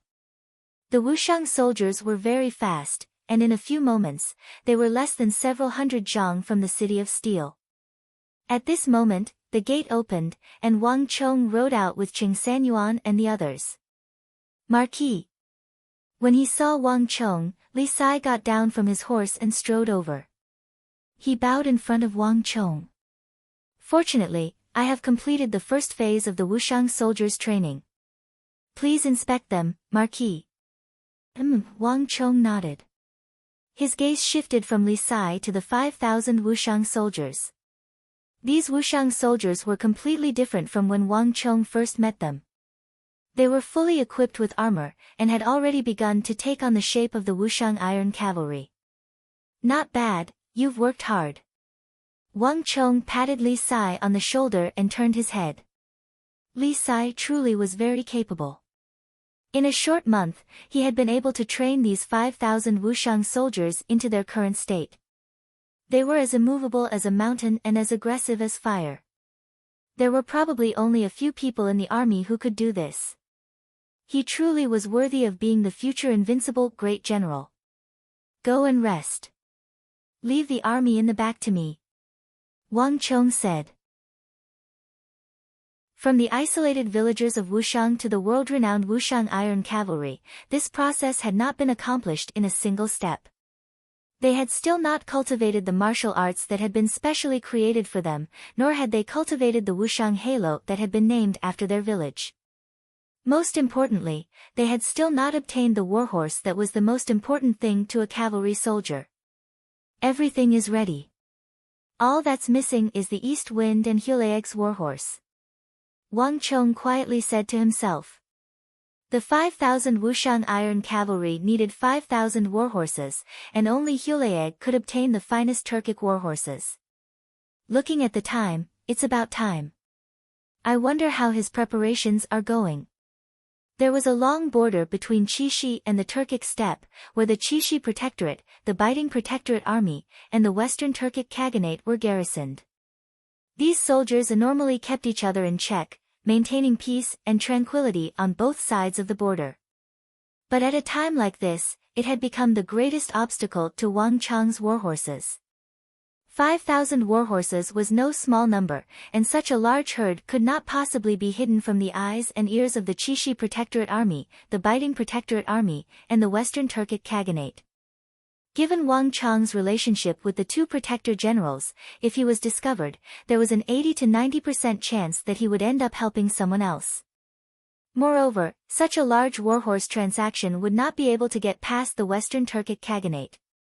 After all, the Western Turkic Khaganate was currently hostile to the Tang dynasty. Now, it's up to him to use his own methods. Wang Chong quietly said to himself. It was rumored that as the #1 horse merchant of the Turkic steppe, Hulaeg had many secret channels to trade in warhorses that allowed him to evade the eyes and ears of the border guards. Now was the time to test the veracity of those rumors. Everyone, follow me. Wang Chong quickly came back to his senses and waved his hand, leading his soldiers into the city of steel. The Turkic steppe stretched as far as the eye could see, a vast expanse of wild grass extending to the ends of the earth. Time seemed to stop here, the steppe blooming and wilting, a cycle that would continue until the end of time. Hiya! After an unknown amount of time, a sudden shout broke the silence of the grassland. In an instant, the ground rumbled, and the dense sound of hooves rang out. Thousands of tall and handsome warhorses with glossy fur galloped over from the southeast. Hiya! In the blink of an eye, another shout came from the southwest, and another large group of Turkic warhorses galloped out. And then from the northwest, the northeast, more and more warhorses were gathering. In the blink of an eye, all these warhorses had gathered together into a massive herd of more than 10,000 warhorses. Nay! In the midst of the shouts, the wranglers rode their horses and galloped around the herd of horses. They kept driving the horses to prevent them from getting separated. Boba, all 10,000 warhorses have arrived from the various tribes. They're the best warhorses and don't need to be trained. Saddles are all that's needed. While the other wranglers were driving their horses, a burly Turkic man with sideburns dismounted in the howling winds and swiftly made his way through the herd, stopping in front of a middle-aged Turkic man with 2 bronze skulls hanging from his shoulders. He was rather stout and had a slight belly. Boba was a title of respect. In the Turkic language, it meant revered master and most welcome guest. There was only one person on the Turkic steppe who could obtain this title and be welcomed by all the tribes, the #1 Turkic horse merchant, Hulaeg. Ha ha ha, good. Help me tell the various chiefs that if they follow me, Hulaeg, they will be able to eat and drink well. I, Hulaeg, will definitely not mistreat them. I can now inform the young marquis to carry out the first transaction. Hulaeg sat on a scarlet Fergana horse, looking at the vast herd of horses before him with a bold and forthright air. His laughter echoed over the steppe. Crash! 2 days later, a pigeon flew into Wang Chong's residence in the city of steel. Within the residence, Wang Chong was seated behind a desk, silently flipping through the journey to the western regions that Yang Hongchang had sent over. This was a book introducing the various kingdoms of the western regions. Wang Chong had Yang Hongchang find it for him. Suddenly, Wang Chong's eyes widened when he saw the pigeon fly into the study. Hulaeg. A black ribbon was tied to the right leg of the pigeon. Wang Chong immediately recognized it. He had given this to Hulaeg so that he could communicate with him at any time. So fast. A hint of surprise flashed through Wang Chang's eyes as he swiftly grabbed the pigeon and removed the letter from its leg. Hulaeg's handwriting was crooked, but the contents of the letter were exactly what Wang Chong wanted to hear. Young Marquis Wang Chong, the first batch of 10,000 warhorses has been prepared. We can begin the transaction in 2 days. We will hand over the money with the goods. I will personally deliver the warhorses to Sir's City of Steel. Although Hulaeg had done his utmost to imitate the official language of the Tang dynasty, he had still ended up with something that sounded neither right nor wrong. But this was not important. The most important thing was that Hulaeg had truly prepared 10,000 of the best Turkic warhorses. As expected, I didn't make the wrong choice. This Hulaeg truly does have some skill. I didn't take the risk of sneaking into the western regions just to find him in vain. Holding the letter, Wang Chang's eyes lit up with joy. Hulaeg had truly given him a pleasant surprise. 10,000 warhorses, and the best Turkic warhorses at that, was no small number. Such a large number of warhorses was like a great fire in the dark night, easily attracting the attention of others, especially the Western Turkic Khaganate. The moment they were discovered, the transaction would immediately be halted. But with Hulaeg's incredible skill, he had managed to gather 10,000 of the best Turkic warhorses in such a short time. And from what he had said, he actually wanted to personally deliver the warhorses to the walls of the City of Steel. This truly was no small surprise. Is it Hulaeg? A voice suddenly came from behind. It was Li Sai's voice. In the last few days, he had returned to the city and learned from Wang Chong about Hulaeg's matter. Wang Chong nodded. I'll leave this matter to you. Take some people and get in touch with him. This general understands. Li Sai gave a serious nod. Wang Chong didn't need to explain just how important warhorses were to cavalry. Li Sai placed even more importance on this transaction with the Turks than Wang Chong. This transaction involves 1 million taels of gold. When the time comes, Hulaeg will probably ask for a portion of the payment in advance. The gold is with Senior Zhang Shouji, so you can take some people to get it. All matters involving Hulaeg will be left to you to handle. You can make decisions on the spot. If you discover that Hulaeg is up to no good, you should know what to do. Wang Chong said. Although Hulaeg's reputation as the #1 Turkic horse merchant resounded through the world, Wang Chong did not completely trust him, and he was also keeping an eye on him. If something had happened to Hulaeg, or if he was plotting something from the shadows, Li Sai was completely capable of dealing with it. Yes. Chapter 745. Wang Chong viewed this first transaction with Hulaeg with extreme importance. If this transaction was free of any schemes and everything went smoothly, then his plan could truly be carried out. If Hulaeg could bring him one batch of high-quality Turkic warhorses, he could definitely bring a second, a third, and even more. Perhaps by borrowing the abilities of the #1 Turkic horse merchant, the Tang dynasty really might be able to obtain an endless supply of high-quality warhorses from the Turkic steppe, making up for the greatest weakness of the Tang dynasty in its last life. I truly am looking forward to it. Hulaeg, I hope that you won't disappoint me. Wang Chong muttered to himself. Outside the window, the wind was beginning to stir. No one knew that a storm was slowly sweeping across the western regions from the distant Wushang. Hulaeg truly was as cautious as Wang Chong had expected. After the first letter, Wang Chong quickly received a second letter from Hulaeg. He had even sent a servant to disguise himself as a Hu merchant dealing in jewelry to sneak into the City of Steel. Before carrying out the first transaction, Hulaeg hoped to receive a deposit of 100,000 taels of gold. This caused no small amount of controversy among Wang Chong's subordinates, but in the end, it was Wang Chong who stood his ground and gave the 100,000 taels of gold to the servant. Those who wanted to do great things had to have the boldness to do so. It was impossible to not take any risks. Compared to the benefits that the Tang dynasty could obtain in the future, 100,000 taels of gold was truly nothing. After the first deposit was sent, the details of the transaction were quickly confirmed. The time was set for the following night, after the Z period. The transaction would take place 100 li to the northwest of the city of Steel, with the money handed over and the goods handed over. However, Hyoleeg also made an additional request. He hoped that Wang Chong would personally attend the transaction. Time flew by, and 2 days passed in the blink of an eye. It was quickly time for the discussion of the transaction. The moon was dark, the stars were dim, and fierce winds howled through the sky. In the starry night, figures lined up neatly, waiting silently. "Marquis, it's been so long, so why haven't the Turks appeared? Could it be that they won't come?" After waiting for more than 4 hours, Cheng Sanyuan finally couldn't help but ask. "Yes. The Turks can't be trusted.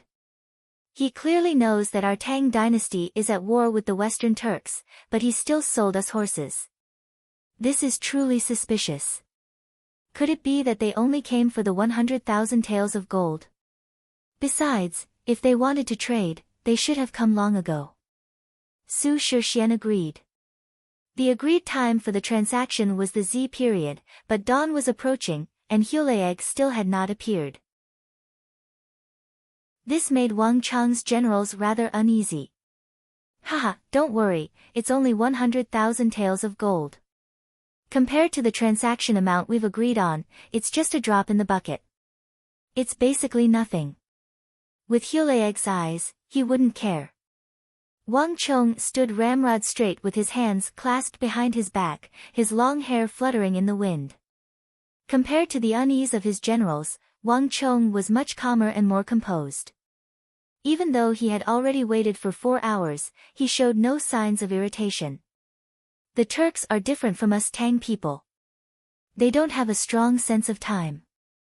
The agreement was made at the Z period, but they've delayed it until now. This is completely in line with their style. You'll get used to it once you interact with them more," Wang Chong indifferently said. When he was in the capital, he had also interacted with the Hu people. The Hu were lazy by nature and had no sense of time.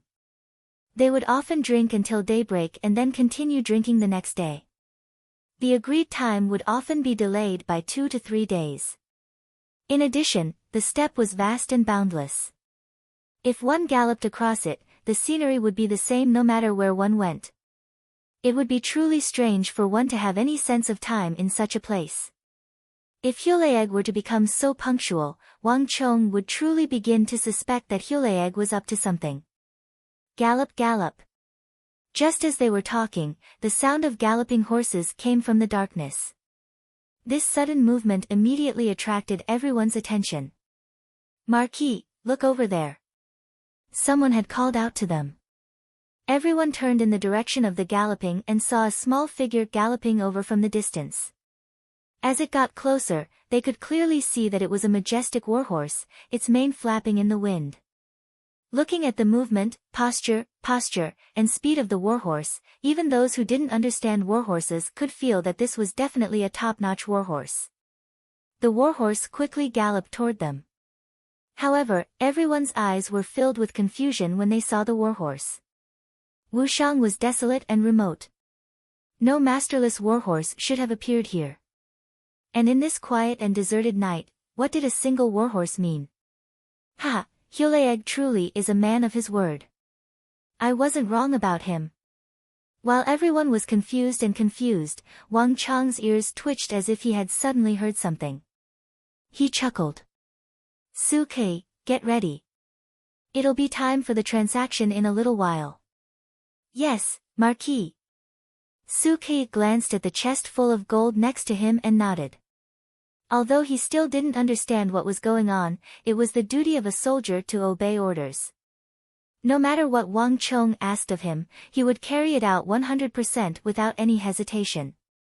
Rumble. As they were speaking, the grass beneath their feet began to sway with the wind, and the earth began to rumble in the distance. In the beginning, it was faint and not very obvious.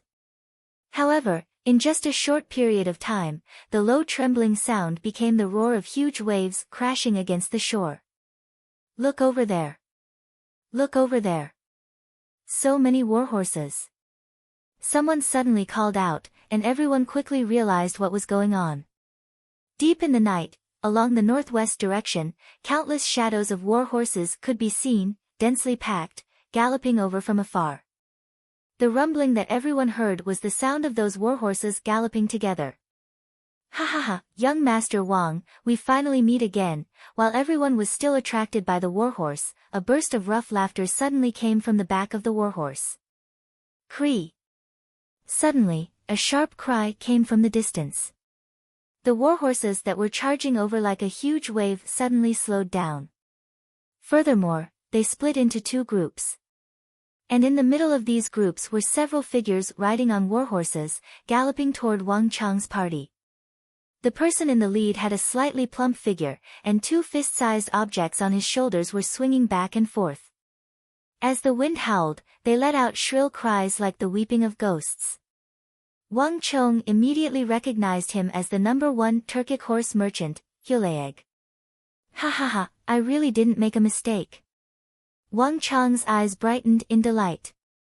Grabbing the reins of a warhorse, he leaped onto it and galloped off in Hulaeg's direction. Marquis, careful. Everyone panicked and hurriedly followed. In the distance, the two warhorses met, and Wang Chong and Hulaeg dismounted. Ha ha ha, young Master Wang, thank you, truly, thank you. To Wang Chong's surprise, the moment Hulaeg dismounted, he immediately went up and gave Wang Chong a passionate bear hug. Marquis. Before Wang Chong could say anything, the others were given a fright by this Turkic's actions. Chen Bin, Guan Yu, and the others subconsciously reached for their weapons. Don't panic. He means no harm. Wang Chong extended a hand and stopped the crowd. Looking at the overly enthusiastic Hulaeg, he chuckled. Sir Hulaeg, just what happened? Why are you suddenly thanking me? Of course, of course.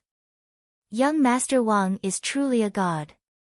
If I hadn't listened to you and kept my guard up, I really would have been schemed against by this lowly person.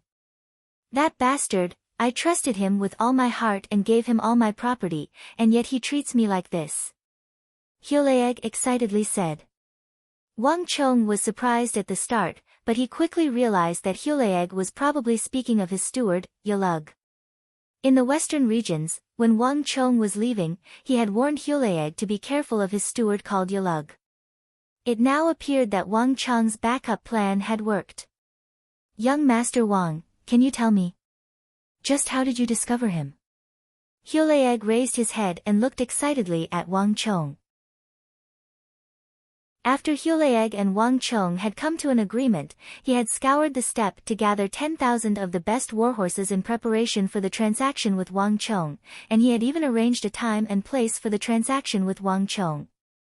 But Hulaeg had never expected that just yesterday, when he was preparing to trade with Wang Chong, his trusted steward, Yalug, who he had always viewed as his trusted aide, would use this opportunity to flee with his concubine and all his wealth. It had to be known that Yalug controlled more than 80% of his wealth. This was the wealth he had accumulated after decades of hard work and risk. If he hadn't listened to Wang Chong's warning and sent people to monitor Yalug day and night, the consequences would have been unthinkable. Hulaeg had arrived 4 hours later than the agreed time precisely because of this matter. Now, Hulaeg truly rejoiced that he had listened to Wang Chong's warning. But now that this had happened, Hulaeg had an irrepressible thought. What are you talking about? Not even he had expected his steward to betray him, so how did a Han like Wang Chong know? Ha, I naturally have my own methods. And Sir Hulaeg doesn't believe that only the western regions and the steppe have who, right? And how does Sir Hulaeg think I found you? Wang Chong glanced at Hulaeg, a meaningful smile on his face. He naturally couldn't tell him about Yalug, but this matter was having an effect. Wang Chong could clearly sense that Hulaeg's attitude toward him was completely different from before. This was an effect that not even a large transaction of tens of thousands of taels of gold could achieve. Chapter 746. As expected, Hulaeg had been intimidated by Wang Chong. The Wang clan was one of the great clans of the capital, a clan of ministers and generals. Its influence spread throughout the court, and Wang Chong's hint was very clear. It wasn't just the western regions and the Turkic steppe that had Hu. The capital of the Tang dynasty also had many Hu, but this was a point that was easily overlooked. Wang Chong's meaning was that among the Hu of the capital that he knew, there were clearly other Hu who knew him. They had been the ones who had told Wang Chong about Yalug. Moreover, it had also been those who had told him about his time in the western regions. For a moment, as he gazed at Wang Chong, Hulaeg felt an unfathomable feeling. It was one thing for the Wang clan to have a lot of influence in the capital, but if he even knew about his steward and concubine, then the Wang clan's influence was simply too unfathomable. This made Hulaeg feel that this matter was deeply enigmatic and unfathomable. But the Hu had a completely different way of thinking from the Han. After his initial apprehension, Hulaeg quickly began to rejoice. Ha ha ha, with a friend like young Master Wang, what do I have to worry about? In order to express my gratitude to young Master Wang, I will give young Master 1,000 of the best warhorses of the Turkic steppe as a token of my gratitude. Young Master Wang, I have a feeling that we will be very good friends in the future. Hulaeg nudged Wang Chong's chest and heartily laughed. This was truly a surprise. The eyes of Qing Sanyuan, Su Shixian, Chen Bin, and Guan Yu all brightened, and even Wang Chong was greatly surprised. 1,000 warhorses were worth 100,000 taels of gold, but this wasn't much to the current Wang Chong. What was important was the warhorses themselves. These high-quality Turkic warhorses were truly priceless, and not even money could buy them. Moreover, this was precisely what Wang Chong needed the most right now. Hulaeg's forthrightness was truly surprising. At this moment, Wang Chong suddenly understood how Hulaeg had managed to simultaneously grasp the eastern and western Turkic khaganates and become the #1 horse merchant of the steppe. Good. Sir Hulaeg, I won't say any more polite words. I will accept this great gift. In the future, if Sir Hulaeg has any requests, please speak. As long as it is within my means, I will do my utmost to satisfy them. Wang Chong said. If this Hulaeg followed his original fate, he would only have 3 months at most before dying. This was also the reason why Wang Chong was in such a hurry to trade with him. But now that he had seen Hulaeg's forthrightness and gratitude, Wang Chong suddenly had a good impression of this #1 Turkic horse merchant. Although he didn't know if he could succeed, no matter what, he had to try and change the fate of the #1 Turkic horse merchant. In the future, this Hulaeg might be of great use in the Tang dynasty. After exchanging pleasantries, Wang Chong got straight to the point. Wang Chong had Su Qi hand over the remaining 900,000 taels of gold to Hulaeg.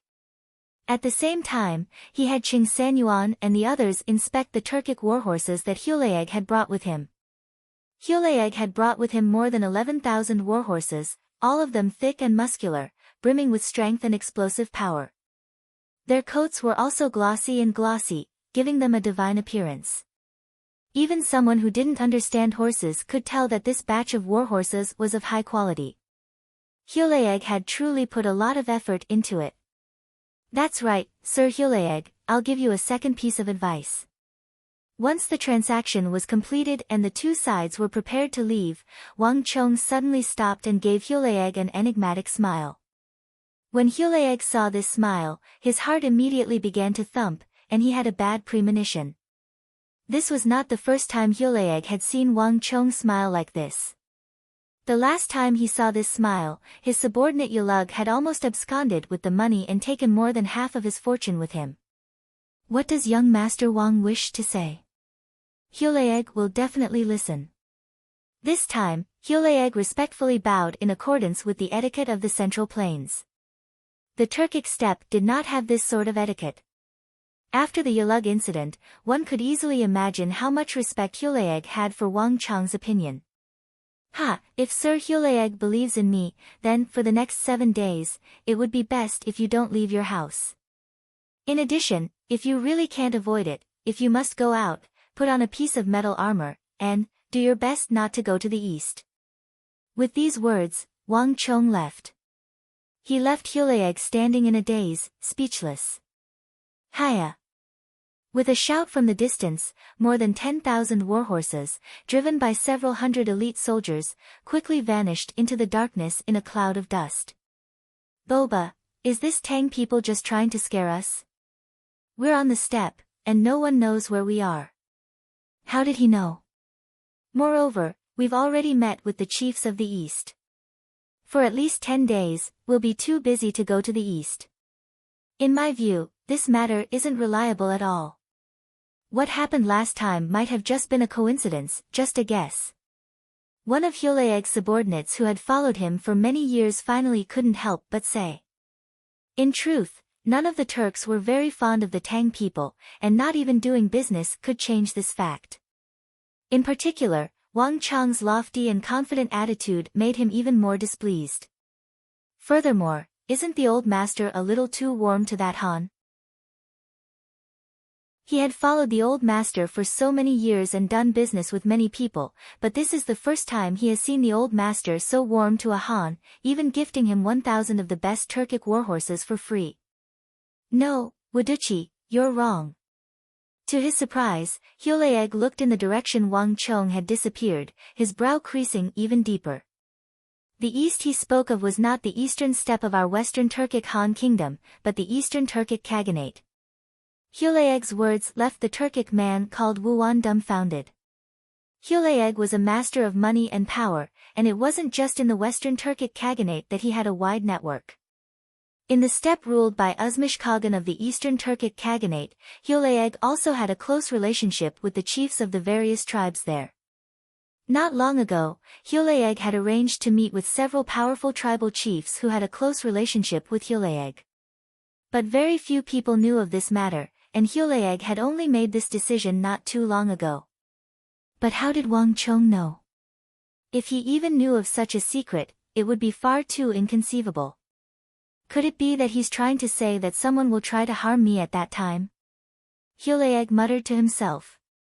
He wanted to treat Wang Chang's warning as a joke, but with Yulug's gem in front of him, Hulaeg did not dare to treat Wang Chang's words lightly.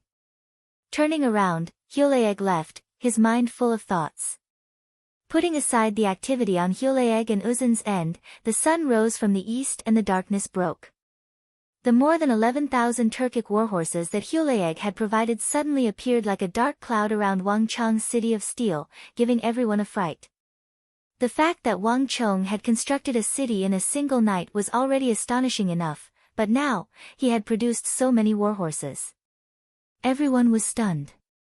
Especially those spies, they were even more panicked. Messenger pigeons hurriedly flew in all directions. What? More than 10,000 warhorses? Have you gone crazy? How could there be so many warhorses? Even Foman Linta, who had been caught up in the whirlpool of the imperial court and had been executed in Pulanhe's death, was given a fright. His first reaction was that this was impossible. Chishi was a vital route between the western regions and the interior, and it guarded 3 borders. Between the Tang dynasty and Uzun, between the Tang dynasty and the western Turkic Khaganate, and between the Tang dynasty and the western regions, all 3 directions were filled with his soldiers. It wasn't just 1 or 2 warhorses. Such a massive number could not possibly be hidden from his eyes and ears. If Wang Chong really had obtained so many warhorses, how could he not have heard anything about it? Could it be that all the well-trained warhorses under his command were useless? Moreover, he could understand the construction of the city in one night, but how could so many warhorses appear in one night, and the border guards didn't even notice it at all? What was going on? Could it really be a miracle that could create something from nothing? He would never believe such a ridiculous piece of news. "Milord, this general has already sent 3 groups of men to investigate. This matter is absolutely true. This general can guarantee it with his life," the kneeling general hurriedly said.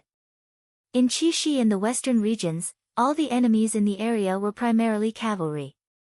The Uzun was like this, the Turks were like this, the kingdoms of the western regions were like this, and even the distant Abbasid Caliphate and Karak Spazinu were like this.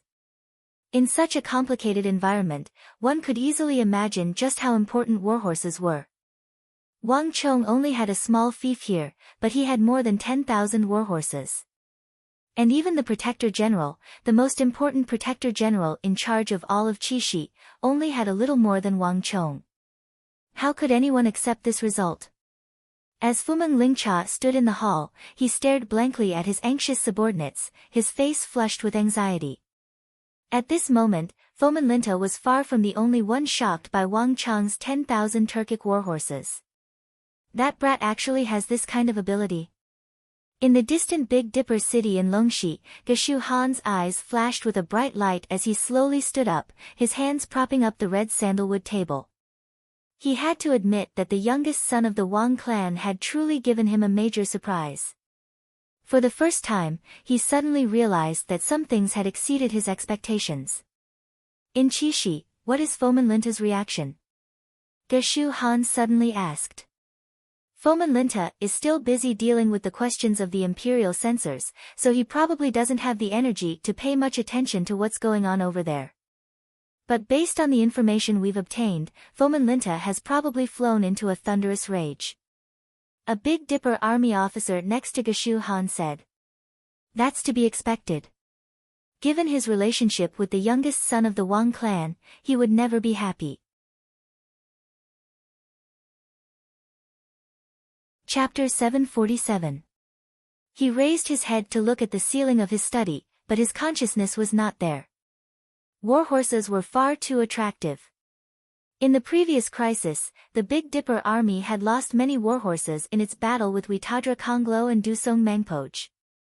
Afterward, Geshu Han had made a request to the imperial court's imperial steward, hoping to obtain more warhorses. But warhorses had always been a shortcoming of the imperial court. Geshu Han had requested for them for so long, but he had still not seen any warhorses.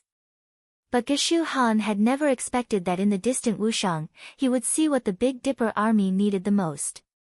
The best warhorses, this was an allure that not even Geshu Han could resist. Geshu Han suddenly realized that he had been underestimating Wang Chong's usefulness.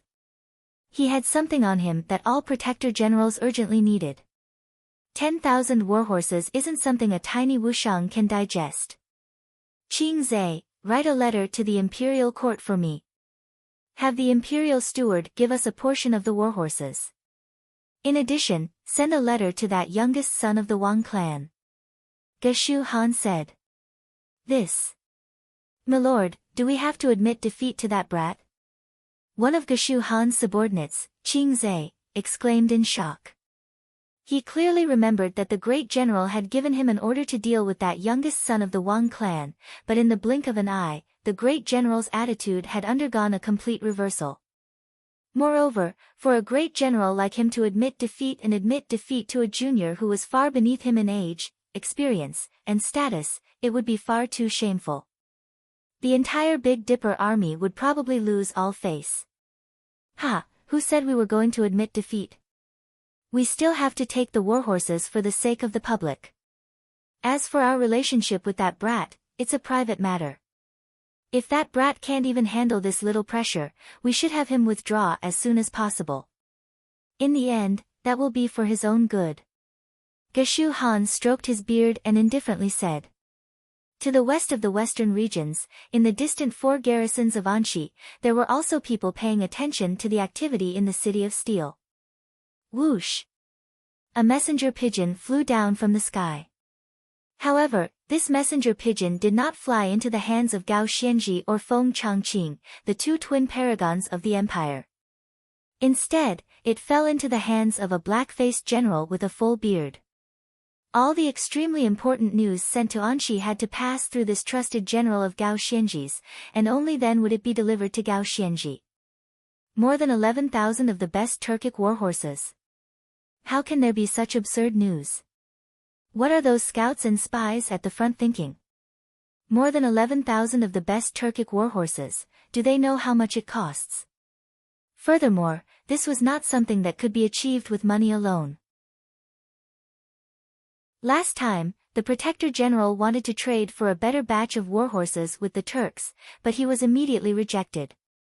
Not even the Lord Protector General could do it, so how could a brat still wet behind the ears?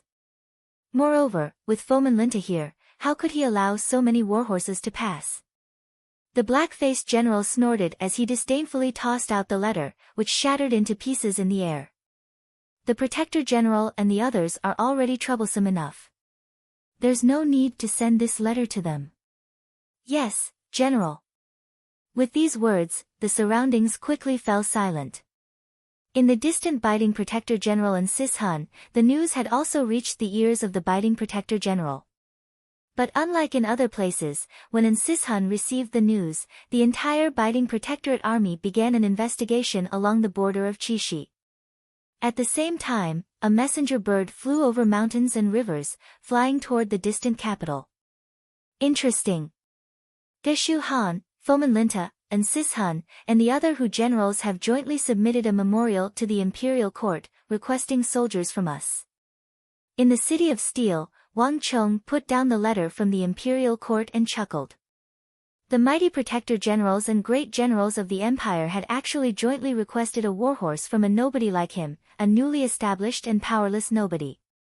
Just the thought of it was inconceivable. Marquis, they want a piece of the pie this time. Marquis spent so much effort and 1 million taels of gold, but they want to take advantage of the situation without paying anything. Aren't they going too far? The people in the room were all indignant.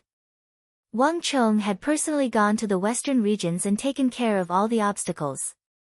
He had also spent a great deal of gold to obtain more than 11,000 of the best Turkic warhorses. These warhorses had only just arrived at the city of Steel, and these people already wanted to ask for benefits. How could there be such a good thing in the world? Marquis, this matter is not easy to deal with. Warhorses are goods controlled by the imperial court. We have more than 10,000 warhorses here, which is already a violation of the law. If the Protector Generals want to make a fuss about this, Marquis will find it very difficult to get anything out of it. Behind him, Li Sai, who was more than 2 meters tall like a huge mountain, suddenly spoke. Before being transferred here by Wang Chong, he had served in the Biting Protectorate for a period of time, so he knew a few of the imperial court's regulations regarding warhorses. Moreover, Biting bordered the eastern and western Turkic Khaganates, and its regulations regarding warhorses were particularly strict. Thus, the transaction between Wang Chong and Hulaeg was strictly speaking in violation of the imperial court's warhorse regulations. If Fomin Linta and the other protector generals were to use this matter to make a fuss, Wang Chong would truly find it impossible to defend himself. If they want to do this, they need to have the ability. Wang Chong smiled, his right hand lightly tapping on the table. His expression was calm and composed, devoid of any panic. If they want to use violating the imperial court's warhorse regulations to threaten me, then they've really made a mistake. The imperial court was the one in charge of this transaction, and I was just the middleman. After these 10,000 warhorses, 90% of the remaining warhorses will be handed over to the imperial court to be managed by the imperial horse supervisor. If this transaction with Hulaeg went smoothly, it would reach an enormous number of 300 to 400,000 warhorses, and under certain circumstances, this number could even double. Such a massive number was not something that Wang Chong and his tens of thousands of Wushang soldiers could digest. In Wang Chong's plan, the other warhorses had originally been for him to act as the middleman and have the imperial court purchase them. Fumeng Lingcha had truly made a mistake in trying to use this point to deal with him. And Wang Chong still had the King of Song behind him. That's right, there's also a letter from Big Dipper Great General Geshu Han requesting warhorses. Marquis, should we give them to him? Su Kei suddenly said. Other than the pressure from the imperial court, the city of Steel had also received a letter from Geshu Han in the name of the Big Dipper army, hoping to obtain some warhorses from Wang Chong. Of the protector generals, he was the only one who had sent a private message to Wang Chong. The study instantly fell silent. No one dared to speak on matters involving the protector generals of the empire. Every move made by these titans would have far-reaching effects that would often involve countless people. No one dared to make any rash comments on this matter. Tap tap. Wang Chong lightly tapped the table with the index and middle fingers of his right hand, a pensive look in his eyes. Geshu Han had actually sent him a private letter, and in this sort of situation, requesting warhorses. To be honest, this was rather surprising to Wang Chong. Interesting. This Big Dipper great general really doesn't play by the rules. Wang Chong muttered to himself, a faint smile on his lips. Give it to him. Wang Chong suddenly said. These two simple words were like a boulder crashing into the hall, causing a massive uproar in the hall. Marquis, Geshu Han is a who? He doesn't have any good intentions in doing this. And Marquis, have you forgotten? He was the one who wanted to deal with Marquis after the regional commander's incident. Absolutely not. Geshu Han is still opposing Marquis, and the Big Dipper army scouts still haven't left. If Marquis gives him warhorses, wouldn't that be letting him off too easily? Wang Chong's decision took everyone by surprise, and even Li Sai raised his eyebrows in surprise. Marquis, given Geshu Han's personality, what if he takes our benefits and then comes back to deal with us? Li Sai said. Ha ha ha, Geshu Han sent me a letter because he believed that I wouldn't give it to him. If I really did that, he would look down on me and think that I'm narrow-minded. Moreover, business is business, and private is private. In the last battle, the Big Dipper army lost many men to defend Longxi against the Uzun. Men are easy to replenish, but warhorses are not. This is also the reason why he sent me a letter asking for warhorses. I will definitely give him warhorses, but not because of Geshu Han, but for the sake of my Tang dynasty. Didn't he send a letter asking for 1,000 warhorses? Give him 2,000. In addition, tell him that the extra 1,000 are for the commoners of Longxi. Wang Chong opened his eyes and rapped on the table. Longxi was the Tang dynasty's barrier, and Geshu Han's Big Dipper army was its only defense. Behind him were the millions of Longxi commoners. If the Big Dipper army was defeated, the southwest would repeat itself. This was also the main reason why Wang Chong was willing to give him 2,000 warhorses. And there was one more thing that Wang Chong did not say. In that battle in Longxi, the Uzun had dispatched the long-dormant great general Witadra Konglo. The effects of that battle on the Big Dipper army were far more severe than imagined. The biggest impact was that there were too many casualties and a severe shortage of warhorses. As a result, in Wang Chong's memories, a force of around 2,000 Uzun cavalry had broken through the Big Dipper army's blockade and charged into the interior of Longxi. At the time, it was precisely because the Big Dipper army was severely lacking in cavalry that this force had slipped through the net. Later on, this Uzun cavalry went on a killing spree, resulting in the deaths of more than 10,000 people and the destruction of several dozen villages. This matter caused such a ruckus that it even alarmed the imperial court and came to be known as the Longxi Massacre. At the time, a painter who happened to be passing through Longxi had drawn this tragic scene and sent it to the capital, causing a huge uproar. Everyone who saw this painting wept and grieved. In the end, Geshu Han was also implicated and forced to leave the Big Dipper army and return to the capital to explain his position to the imperial court.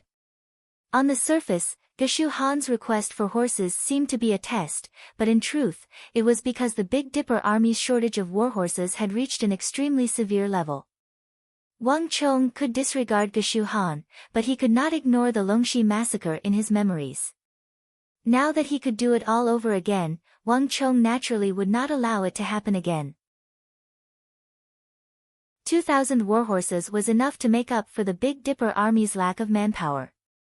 At the very least, it should be enough to deal with those 2,000 Uzun cavalry. Marquis is wise. Your subordinate was foolish. Everyone in the room was completely convinced by Wang Chong's words. In terms of breadth of mind and boldness, Wang Chong far surpassed them. This was also one of the reasons they were willing to follow Wang Chong.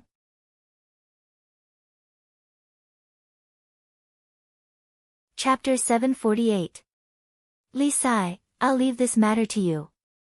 Wang Chong turned his head and said. Yes, Marquis. Li Sai hurriedly bowed. After taking care of a few trivial matters in the City of Steel, Wang Chong stood up and stretched as he looked out the window. It's time to take care of another matter. Wang Chong stretched his body a few times before leaving the room. The outer walls of the City of Steel were almost complete, and the Wushang army and Turkic warhorses had both arrived. The plan he had in mind could finally be carried out. Wang Chong had not established a corner of Wushang for the sake of peace, but to fend off the Western Turkic Khaganate to the east and the Uzan to the west. He wanted to completely alter the environment on the Qixi strategic route so that the Anxi Protectorate army and the upcoming Battle of Talas could be fully prepared. Now that everything was ready, all that was left was the east wind. Bang! Pushing open the door, Wang Chong, dressed in an azure robe, stepped over the threshold. A few moments later, he heard a deafening roar.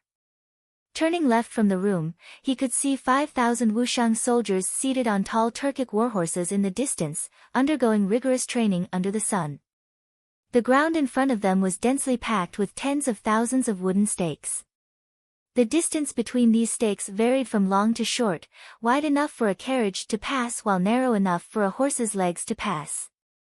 Moreover, there was no pattern to the placement of these stakes. The disorderly horse stakes had been created by Wang Chong in his last life, a top-notch training method used to train cavalry as quickly as possible. In this life, he had used it as the first lesson for the Wushang soldiers, horsemanship. Neigh. With a long neigh, 5 or 6 Wushang soldiers mounted their warhorses and galloped forward.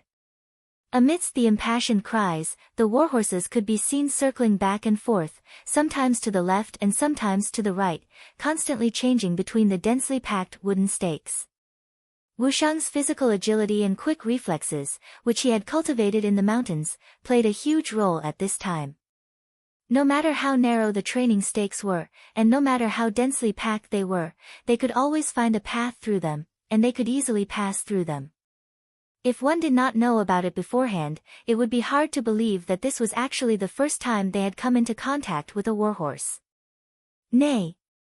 A moment later, 5 or 6 Wushang cavalrymen leaped out of the disorderly horse stakes with a loud neigh. Other than the last one who had his legs slightly scratched, the other Wushang cavalrymen were not even scratched. Good. Heartfelt cheers and praises suddenly rang out from all directions. All of the city guards and experts from the aristocratic families who were watching from the sidelines applauded enthusiastically. There were tens of thousands of wooden stakes in this disorderly horse stakes. At first, when they saw these stakes, no one understood what was going on. Only when the elite cavalrymen personally stepped into it, out of 10 elite cavalrymen, 8 of them fell on the road. The other 2 managed to pass through more than half of the disorderly horse stakes, but in the end, they still couldn't pass through this stretch of wooden stakes. After trying this more than 10 times, the crowd finally gave up completely. They knew that this stretch of wooden stakes was not as simple as it looked. But these Wushang soldiers were like natural cavalrymen. All the obstacles, all the wooden stakes, could not stop them.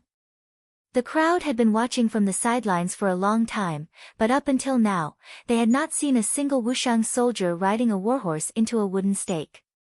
Their reaction and speed were so strong that it made people's hair stand on end. From the beginning, they were strangers to the present. All of the city guards and aristocratic families' experts were full of admiration for these Wushang cavalrymen who appeared out of nowhere. But military training was not limited to this type of disorderly horse stakes. Ready. Begin. Gallop, gallop, gallop. Following a series of hurried galloping sounds, dust billowed. A Wushang cavalryman, dressed in black armor and holding a long spear, lowered his body, crouched on the back of his horse, and suddenly charged into the distance like lightning. Bang! Before anyone could react, a series of afterimages flashed in the air, and a few hundred feet away, a loud bang rang out. A huge steel plate, more than half a foot thick and incomparably hard, had its center suddenly caved in, twisting into a huge fried dough twist. At the center of the fried dough twist were two deep and obvious horse hoof prints. Wang Chong's gaze flashed past the Wushang cavalrymen who were in the middle of a cavalry sprint training. As he continued to move forward, he looked in other directions. Kill! Kill! In the distance, two Wushang cavalrymen wielding wooden sticks charged towards each other amidst waves of battle cries. Whoosh! In the instant that the two crossed paths, one of the Wushang cavalrymen was as agile as a leopard. Like a nimble leopard, he flashed under the horse's belly, and from an extremely tricky angle, he kicked towards the cavalryman on the horse's back. But with a bang, this confident kick actually missed. Before the Wushang cavalryman could react, a foot also kicked out from under the horse's belly, hitting his shoulder and sending him flying. That kick was extremely powerful, and the Wushang cavalryman who was kicked rolled on the ground for more than 10 times before stabilizing himself. Wherever he passed, deep plow marks were left on the ground. The Wushang were born warriors, and even more so, born knights. Such nimble movements were not easy to achieve even for the veteran cavalrymen with rich experience. But to the Wushang cavalry, it was a piece of cake.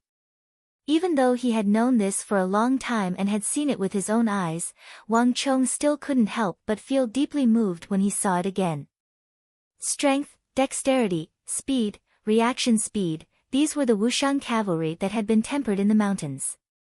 They naturally possessed an advantage that surpassed the Uzun White Braves, the Mamelukes, and the Turkic Wolf Fang cavalry. This was something that none of the other three armies could compare to. It's about time to teach them that thing. With this thought in his mind, Wang Chong quickly summoned a Turkic warhorse, mounted it, and galloped toward the training grounds. The city of steel was enormous, 5 to 6 times the size of an ordinary city. It was at this time that the greatest benefits were on display. Even in this city, before all the restaurants, tea-houses, and inns had been built, there was enough space for the 5,000 Wushang cavalry to gallop about and train in any area. Roar! When the warhorse was still 100 some zhang from the training grounds, a long howl like that of a dragon or a tiger resounded through the air. Got it! Upon hearing this sound, all the Wushang cavalry in the middle of their training began to gallop over. In just a few seconds, they had assembled into ranks, their backs ramrod straight and their spirits high as they stood in front of Wang Chong. As they gazed at this young marquis, who was even younger than them, all the Wushang cavalry revealed deep respect and admiration in their eyes. Ever since they had left Wushang village, the more they understood about Wang Chong, the more they admired him. The young marquis, the son of heaven's disciple, the lord of the city of steel, the one who had built a city in a single night, who possessed extraordinary wealth and connections, and an illustrious status, and then there was the fact that he had received orders in the face of peril to reverse the tides. In a situation that everyone knew was doomed to lose, he had routed the powerful Mengshi, Yusang army commanded by a famed general and left behind more than 400,000 corpses. All of this had surpassed the imagination of an ordinary person, even to the proud Wushang cavalry. Wang Chong's actions and the ability he had displayed beyond his age had even won the admiration of the Wushang cavalry. After all, even the most admired person of the Wushang cavalry, Li Sai, was Wang Chong's subordinate, and he was loyal and devoted to Wang Chong. Under this influence, all the Wushang cavalry viewed Wang Chong as a god. Ready. You will now begin to count off. 5 to a squad, 10 to a squad, and 100 to a squad. Begin the formation. Wang Chong sternly said. Yes. Soon after, a resounding count began to ring out. While everyone was counting off, Wang Chong quickly turned his head to Li Sai. Begin. Distribute that item. Yes, Marquis. Li Sai respectfully said. Wang Chong nodded, and after saying this, he turned his head away, no longer looking at her. The Wushang cavalry had already reached a certain level of training.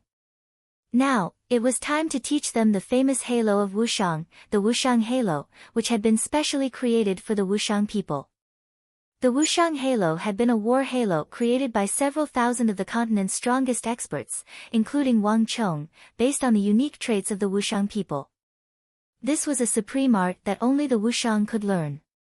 The White Braves were renowned throughout the world because of their Zhangzheng Halo, and the Holy War Halo beneath the hooves of the Abbasid Caliphate's Mamelukes was also incomparably sharp. The Wushang soldiers would find it very difficult to defeat them with their current strength. Only by regaining the famed Wushang Halo, the strongest cavalry of the continent, the strongest Wushang cavalry of the continent, would they have a chance of suppressing them. Not even the otherworldly invaders could stop this halo, much less the White Braves of Uzan. Cree!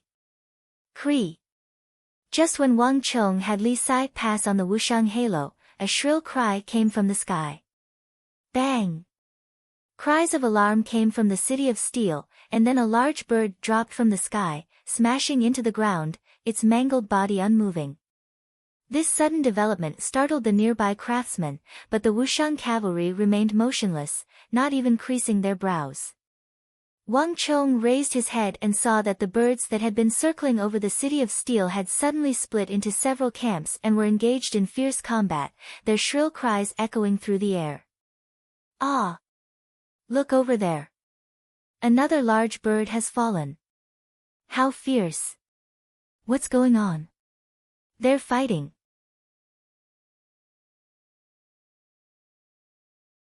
Chapter 749. Chapter 747, Swoosh. 1, 2, 3. One by one, the vicious birds fell from the sky, wailing miserably.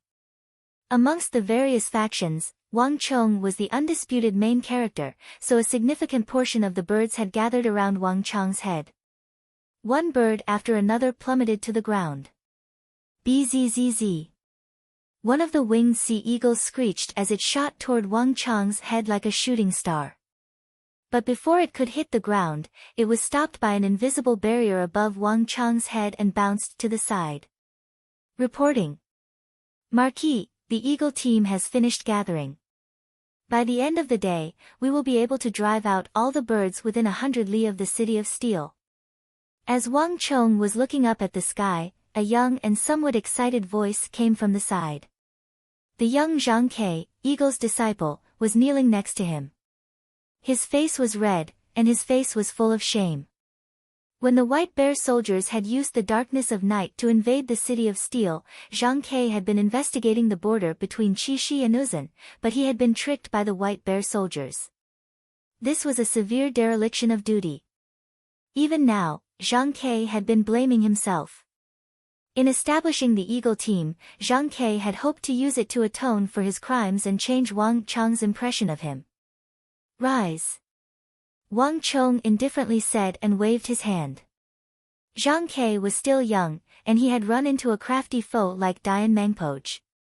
Coupled with the fact that this was his first solo mission, he had no experience and was unfamiliar with the border between Qixi and Uzan.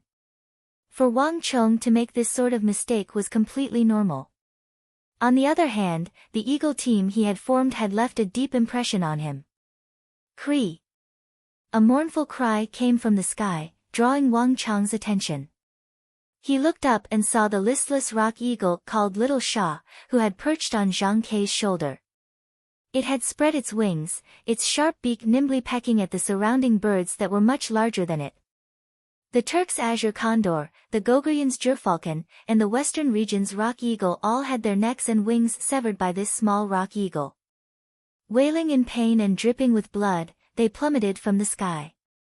Not only that, but there were also other eagles and vultures working together around this rock eagle, attacking the other eagles like a marching army. In the sky, all the blue eagles, sea eagles, and rock eagles sent by the various forces were beaten into a mess. The eagles that couldn't defeat the enemies screamed and fled into the distance, their bodies covered in blood and feathers. These eyes that had shrouded the City of Steel for several months had finally been driven clean by Zhang Ke's Eagle team. Well done. In the future, I'll leave the skies of Steel City to you. Remember, don't make the same mistake again. Wang Chong said without turning his head. Yes, Marquis. Zhang Kei's face was red, knowing that he had finally obtained Wang Chang's forgiveness. Marquis, be at ease. Even if Zhang Kei dies, he won't let the same thing happen again. Wang Chong grunted and waved his hand. Zhang Kei quickly retreated. All that's left is Su Kei. Wang Chong quietly said to himself. If a worker wanted to do a good job, he first had to sharpen his tools. The scouting birds in the skies above the city of Steel had been cleared away, leaving only the scouts sent by the various factions. As these thoughts flitted through Wang Chang's mind, he quickly heard cries of alarm in the distance. What are you doing? We're from the Qixi Protectorate. Release me. Are you going to be reasonable or not? Furious shouts could be heard from outside the city, but the only response they received was a barbaric and tyrannical voice. Less chatter. Then there was an earth-shattering boom, followed by the neighing of horses, and the sound of hurried hooves galloping in all directions. Wang Chong couldn't help but smile at this voice. It was not just the guards of the City of Steel who had taken action this time, but also the experts of Wushang village, Huang Badian among them. The sound that Wang Chong had heard was the sound of Huang Boshan's stone general attacking the scouts. As an official of the imperial court, Wang Chong could not attack the Qixi Protectorate army, but Huang Batian was different. With these two working together, it wouldn't be long before the scouts around the City of Steel were completely wiped out. His plan could finally be carried out. Shixian, tell Senior Zhang Shouji to notify all the sword shops and smiths in the capital and the provinces. The next step of the plan can begin. Wang Chong said. Yes, Marquis. Su Shixian flew off with the order. Everyone, get ready. Once all the preparations had been made, Wang Chong finally turned his head to the Wushang cavalry. As the former commander-in-chief of the Wushang cavalry, he finally needed to personally train them for the second step. The once strongest war saint of the Central Plains and the strongest army of the Central Plains had finally reunited in this tiny city of steel, becoming one. A butterfly flapped its wings, stirring up a storm on the other shore. At this moment, no one but Wang Chong knew that the entire western regions would undergo a massive transformation. Flap flap. Several days later, in the distant Longxi, a messenger pigeon descended from the sky and disappeared into Big Dipper City with the sound of flapping wings. Milord, Wushang has sent a letter. In Big Dipper City, Geshu Han's brow rose as he received the letter from his subordinate, and then he seemed to guess at something and smiled. Milord, this brat can't keep his cool at all. A Big Dipper army officer next to him laughed. Ha, Milord wants soldiers from him. It would be strange if he was happy. He sent a letter to Milord. He's definitely venting his frustrations in it. In my view, there's no need for Milord to read it. The surrounding officers of the Big Dipper army began to speak. Geshu Han silently smiled. Ha, I still have to read it. Since he's using the military's relay station and the imperial court system, it's not a private matter. If I refuse to read it just because he's mentally cursing me, I would appear narrow-minded and be looked down upon by him. Geshu Han indifferently said. Lord Protector General's words are reasonable. It's good to read it. If this brat is rude to Milord, there's a letter as proof. When the time comes, Milord should submit a report to the Imperial Court to teach him a lesson. Right, right. Ha, in the end, he's still too young and inexperienced. The surrounding officers roared with laughter. Geshu Han only faintly smiled, shook his head, and quickly opened the letter. To see the words is to see the person. To Wushang Wang Chong. From the first line, Geshu Han could already sense the sharpness of the letter. As expected. Geshu Han faintly smiled, unsurprised. But after just a few lines, Geshu Han's complexion immediately warped. Milord, what's wrong? Was it because that brat spoke rudely and went too far? The officers in the room had been paying attention to Geshu Han this entire time, and when they saw that his complexion was off, they immediately thought of something and began to sulk. Lord Protector General is, after all, a great general of the empire with great authority and great achievements. That brat wouldn't really rely on the fact that he comes from a clan of ministers and generals to say some overly provocative and insulting words, right? That brat is going too far. Milord said he was borrowing it, but it was just a joke. He actually dared to insult Protector General in a letter.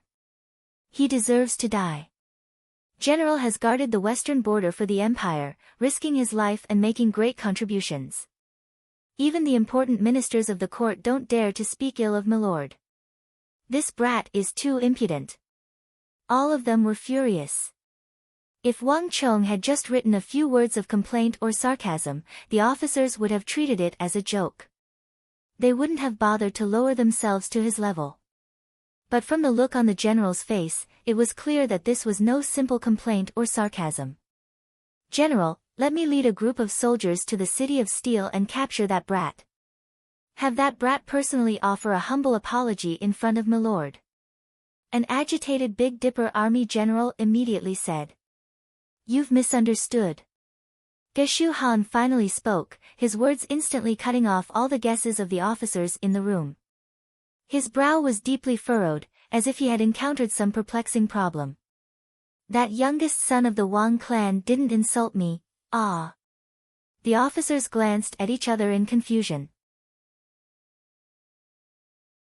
That brat had just obtained more than 10,000 warhorses, and the general had asked him for them without even saying a word. How could he remain so calm? Moreover, if he could really keep his composure, then why did he send this letter? Contrary to what you think, he told me in his letter that he had sent me the 1,000 fine horses I asked for, and that he had sent me another 1,000 horses in addition. Ah! In an instant, everyone was astonished. He really sent warhorses, and an extra 1,000? How is that possible? You must know that 2,000 warhorses is enough to form a medium-sized cavalry unit, enough to have an effect on the battlefield. Given Milord General's relationship with that brat, would he really send 2,000 warhorses for nothing? At this instant, everyone was stupefied, and they simply didn't dare to believe their ears. Milord General. One of the officers in the room looked at Geshu Han cautiously, hesitating to speak. Take it and read it. Geshu Han said no more, holding the letter between the index and middle fingers of his right hand and handing it over. It was a simple letter of 5 or 6 lines, and it quickly passed through the hands of the officers. When they read its contents, they were dumbfounded. Contrary to what they had expected, there were no complaints. On the contrary, the tone was calm and serene. Most importantly, Wang Chong had actually agreed to Geshu Han's request. Milord, is it possible that the youngest son of the Wang clan is just trying to deceive us? A general of the Big Dipper army cautiously asked, voicing the question on everyone's mind. In fact, Milord General and that Wang Chong have a hostile relationship. Would he really be so kind? Although I have my doubts, that brat shouldn't be lying. After all, he's from a clan of ministers and generals, and a gentleman's word carries enormous weight. Moreover, we have his letter. Geshu Han shook his head.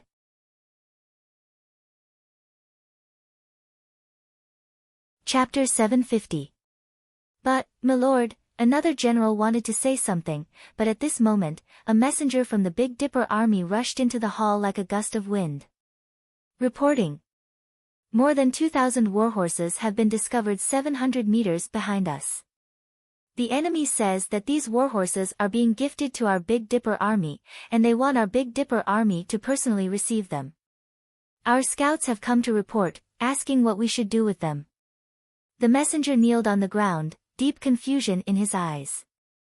Everyone in the Big Dipper army knew that they were severely lacking warhorses, but the fact that these warhorses had arrived so quickly and from a completely unexpected direction left them at a complete loss. Buzz! The messenger's voice was so quiet that one could hear a pin drop. This news was like a slap to the face of all the Big Dipper army generals. All of them had complex expressions on their faces as they turned to Geshu Han. I underestimated him. Geshu Han's expression was extremely solemn. I'm far inferior to him in this round. Public is public, private is private. This youngest son of the Wang clan is much bolder than I am. Even now, Geshu Han had never met this youngest son of the Wang clan. Most of them had heard of him, but seeing was believing. Moreover, the majority of the Southwest's events were just rumors. Other than the people directly involved, no one knew just how much of an effect the youngest son of the Wang clan had had in all of this. But now, Geshu Han had to admit that he had been underestimating him all this time. He clearly knew that he didn't have a good relationship with Wang Chong, but for the sake of the greater good, Longxi, and the great Tang, he was willing to give him 2,000 cavalry. This was something that could only be done if one didn't have an extraordinary breadth of mind. In comparison, Geshu Han's previous actions had been far too petty. Qingzi, send a letter for me. Thank the young marquis. Tell him that I have accepted the 2,000 warhorses and that the Big Dipper army owes him a favor. Geshu Han said, his heart filled with emotion. Yes, General. A voice replied and quickly departed. Boom. As night fell and the dark clouds hung low, the gates of the city of steel rumbled open. A group of black-armored cavalry with a vigorous aura slowly galloped out like mountains. Beneath their feet were black halos that rumbled like metal, connecting into one another. At the very front of the group was a 17-year-old youth with a sharp nose, starry eyes, and long eyebrows. Behind him, a 2-meter-tall man who was twice the size of an ordinary person followed closely. Marquis, where are we going now? Li Sai said. After training in the city for more than half a month, this was the first time Wang Chong had taken the initiative to bring the Wushang cavalry out of the city of steel. However, Wang Chong never made his plans clear, so even Li Sai didn't know where they were going. Soldiers are trained for 1,000 days to be used in a single moment. Their training is almost done. Now it's time to move on to the next phase of the plan. Wang Chong indifferently said. A light breeze blew by, causing Wang Chong's pitch-black hair to dance in the wind. Although he was only 17, Wang Chong's aura was growing more and more steady, his eyes growing more dignified and determined. Compared to his peers, Wang Chong's eyes were always able to see down to the smallest detail, allowing him to see into the distance where others could not. Let's go. Wang Chong urged his steed forward and galloped out of the city. However, he wasn't heading toward the nearby Tibetan plateau. Instead, he was heading southwest toward Longxi. Wang Chong said nothing, and so did the rest of the cavalry. Several hundred li passed in the starry night, and the 5,000 best Turkic warhorses Wang Chong had purchased were proving their usefulness. In just 4 hours, the 5,000 Wushang cavalry had traveled 700 to 800 li. The scenery on both sides of the road was constantly changing, from barren and barren to lush and verdant.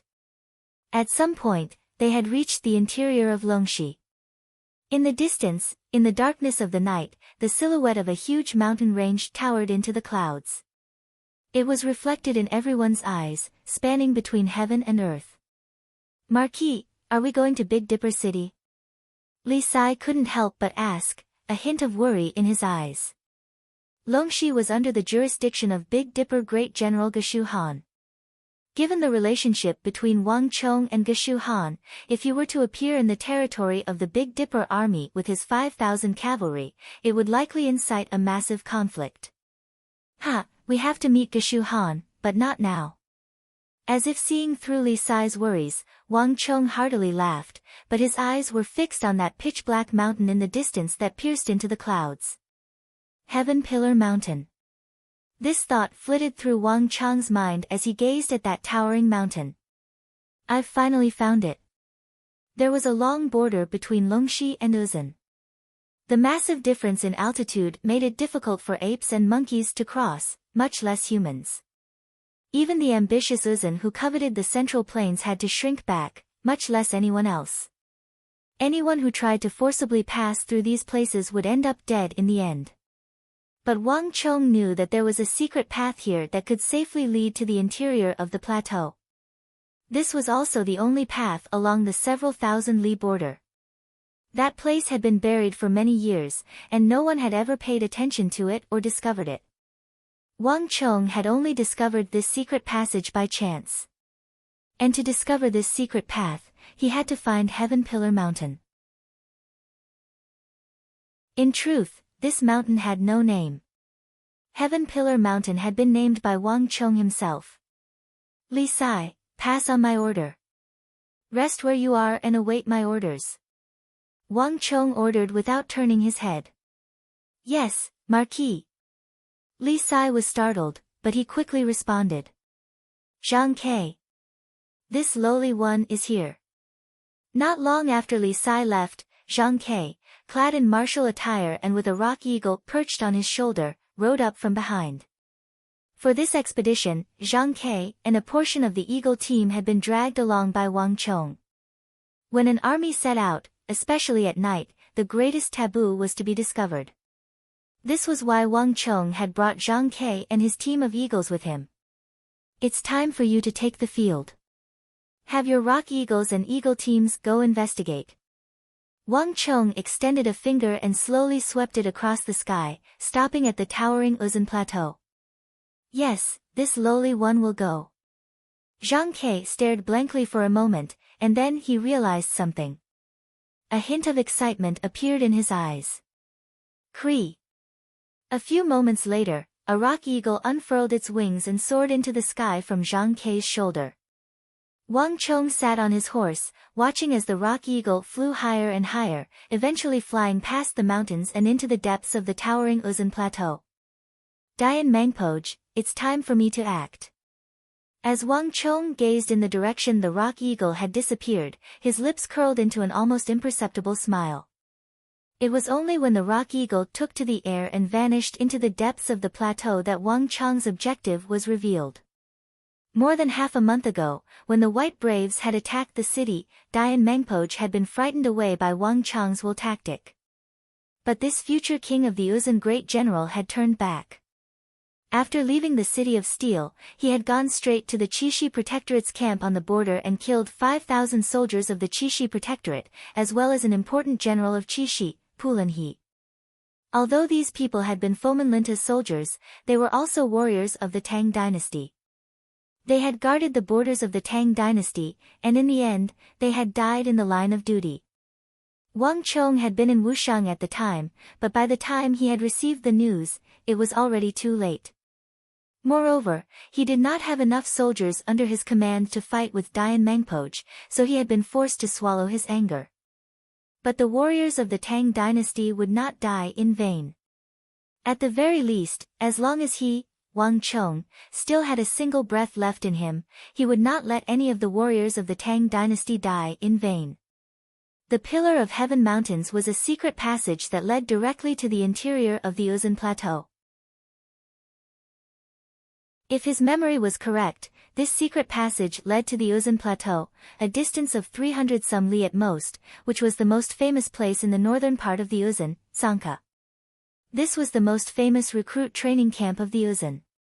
In the autumn of every year, from October to November, a large number of Uzan recruits would be sent there to undergo strict training. After completing their training, they would be sent to the various borders of the Uzan to fight for Uzan. But this was not the main goal of Wang Chong's trip. More importantly, Wang Chong remembered that Sanka was about to welcome a special batch of recruits, the Qinghai soldiers. In the future, Yusang would stand on the same level as the White Braves, another of its most elite soldiers. If everything went as expected, after they finished their training here, they would be able to wreak havoc in Qixi in less than 6 months, madly attacking all of the Great Tang. Longxi, Qixi, and Anxi would all be within their range of attack. If they were not eliminated, they would only grow more and more dangerous to the Tang dynasty in the future, becoming another existence of the Uzan Empire that, like the White Braves, posed an enormous threat to the Tang dynasty. This was the true goal of Wang Chong's trip. Dian Mangpoj, now is the time for you and the entire Uzan Empire to pay the price. As this thought flashed through Wang Chong's mind, he quickly calmed down. Cree! A sharp cry rang out. High up in the heavens, in the pitch-black night sky, a rock eagle spread its wings. It didn't move at all, riding the air currents as it whistled past. Swoosh, there was a flash of light, and in the blink of an eye, another black shadow whizzed past in the air not far away. 1, 2, 3, 4. Looking from afar, one eagle after another flew across the sky and circled around the area. There were rock eagles, turquoise eagles, green condors, and all kinds of other birds. Uzun was on friendly terms with the western regions and the Turks, so the rock eagles of the western regions and the green condors of the Turks were not rare. Moreover, Uzun would sometimes purchase the gerfalcons of Goguryeo to serve as scouts. Hey! Ha!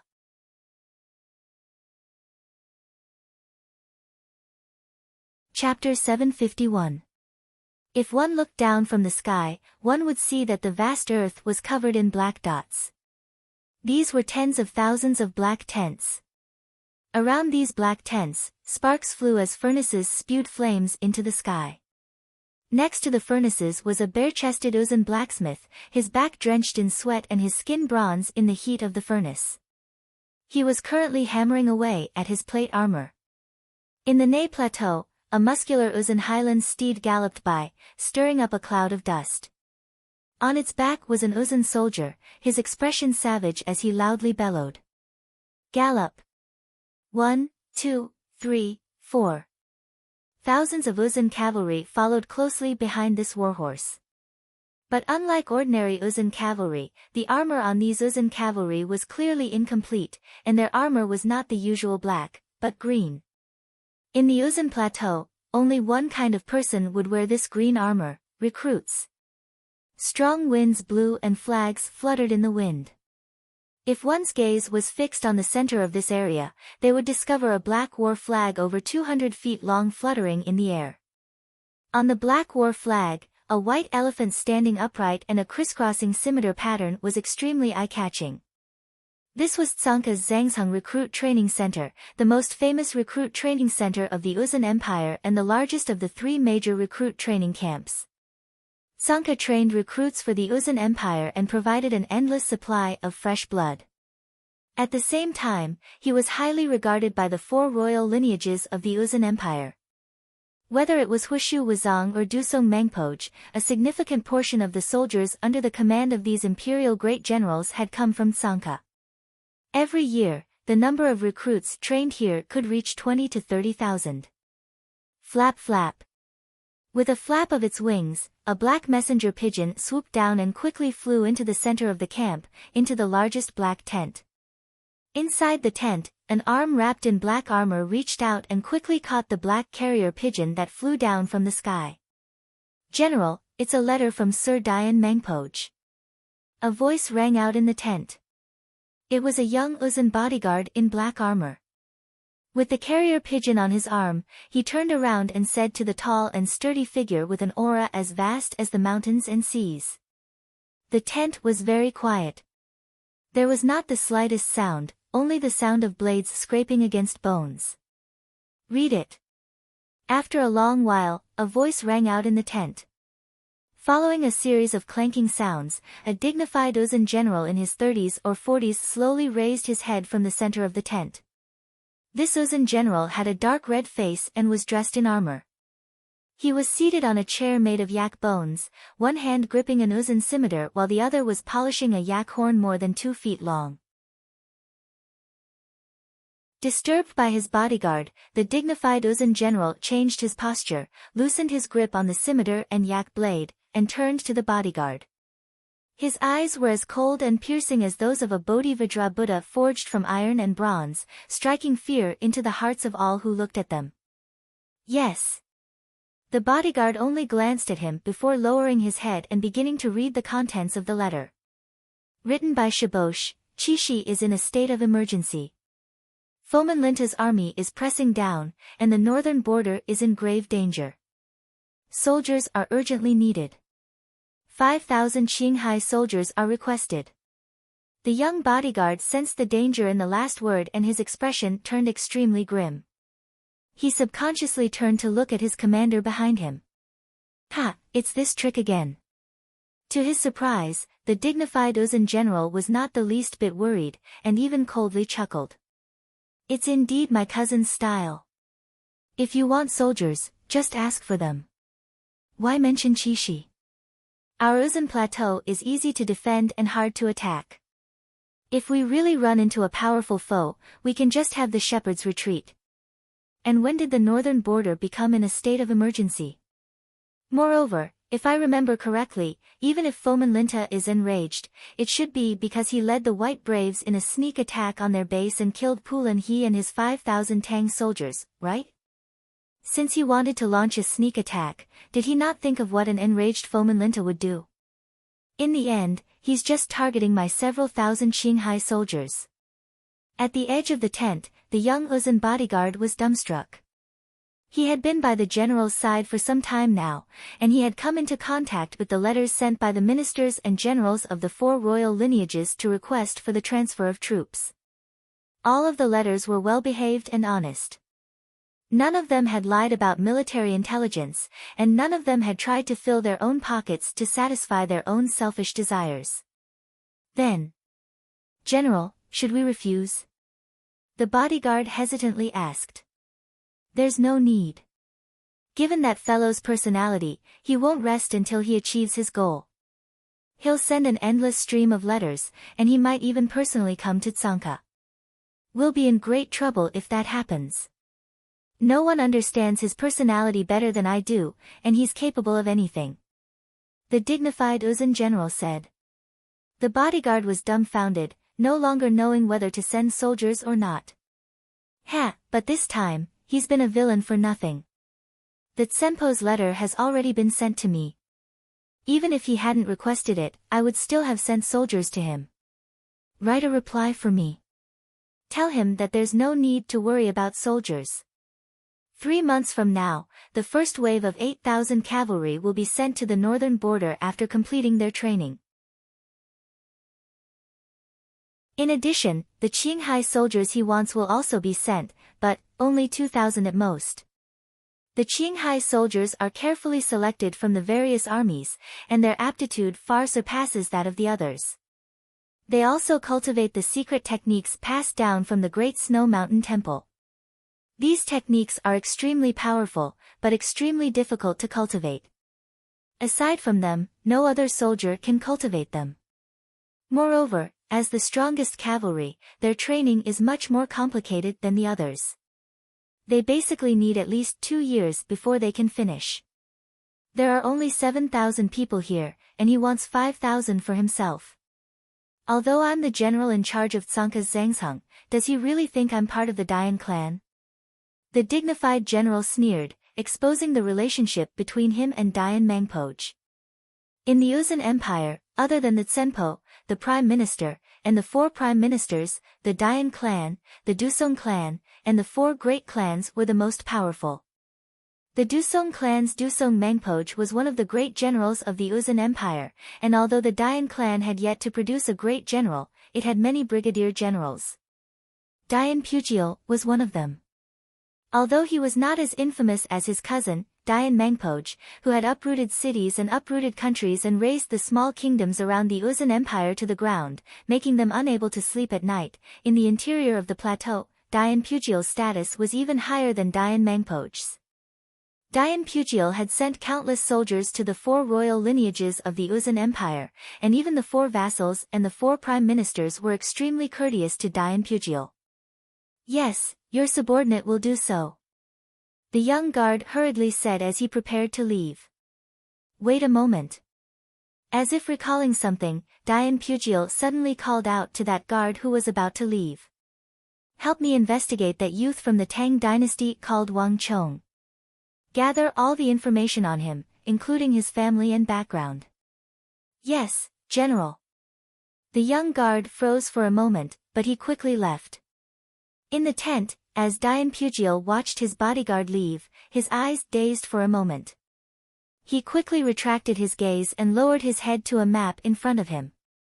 This was an exquisite map of the Uzun Empire, but around the Uzun Empire, Sindhu, the western regions, the Abbasid Caliphate, the Turks, and even the Tang dynasty were all visible.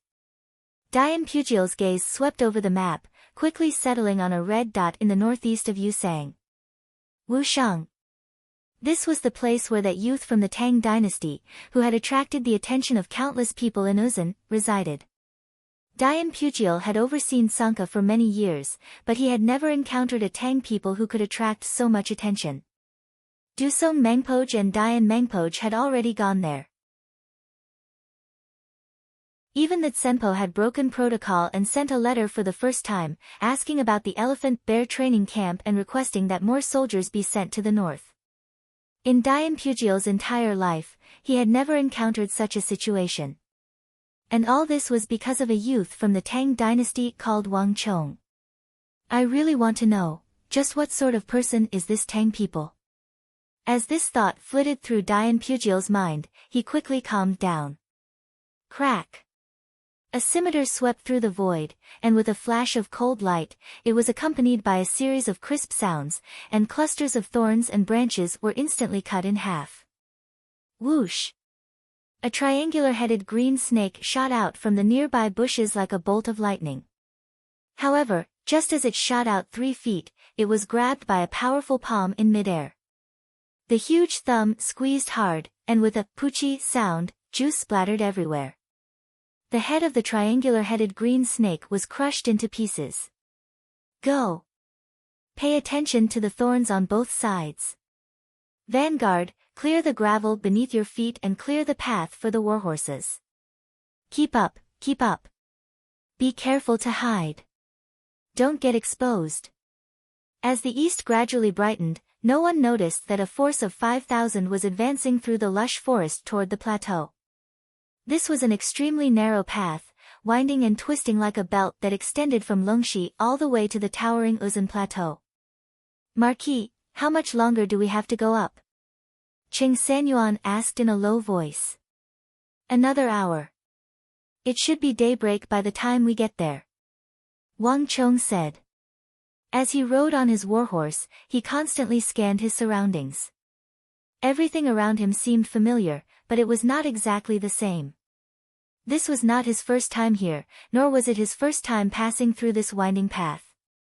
However, it was obvious that up until now, no one had discovered this hidden passage apart from him. In other words, this place was still in an unexplored state. Thorns and shrubs grew everywhere, as well as the twisting branches that extended from both sides and the occasional venomous snake. They had already killed several hundred venomous snakes. Any other army would have long since found it difficult to advance. But to the Wushang people, who had grown up in the high mountains and precipitous cliffs, this was nothing more than child's play. Not a single venomous snake had been able to get close, much less launch a sneak attack. Moreover, the Wushang people were also able to harvest and clear away the thorns blocking the path with incredible speed. This was something no ordinary army could accomplish.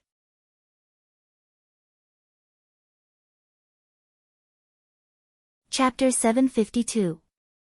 Inform General Huang Batian to speed up and clear a path to the summit as quickly as possible, Wang Chong said. Yes, Marquis. In addition, Zhang Ke, have your eagle team keep an eye out for scouting birds. In addition, Zhang Ke, have your eagle squad pay attention. Clear out all the scouting birds above us.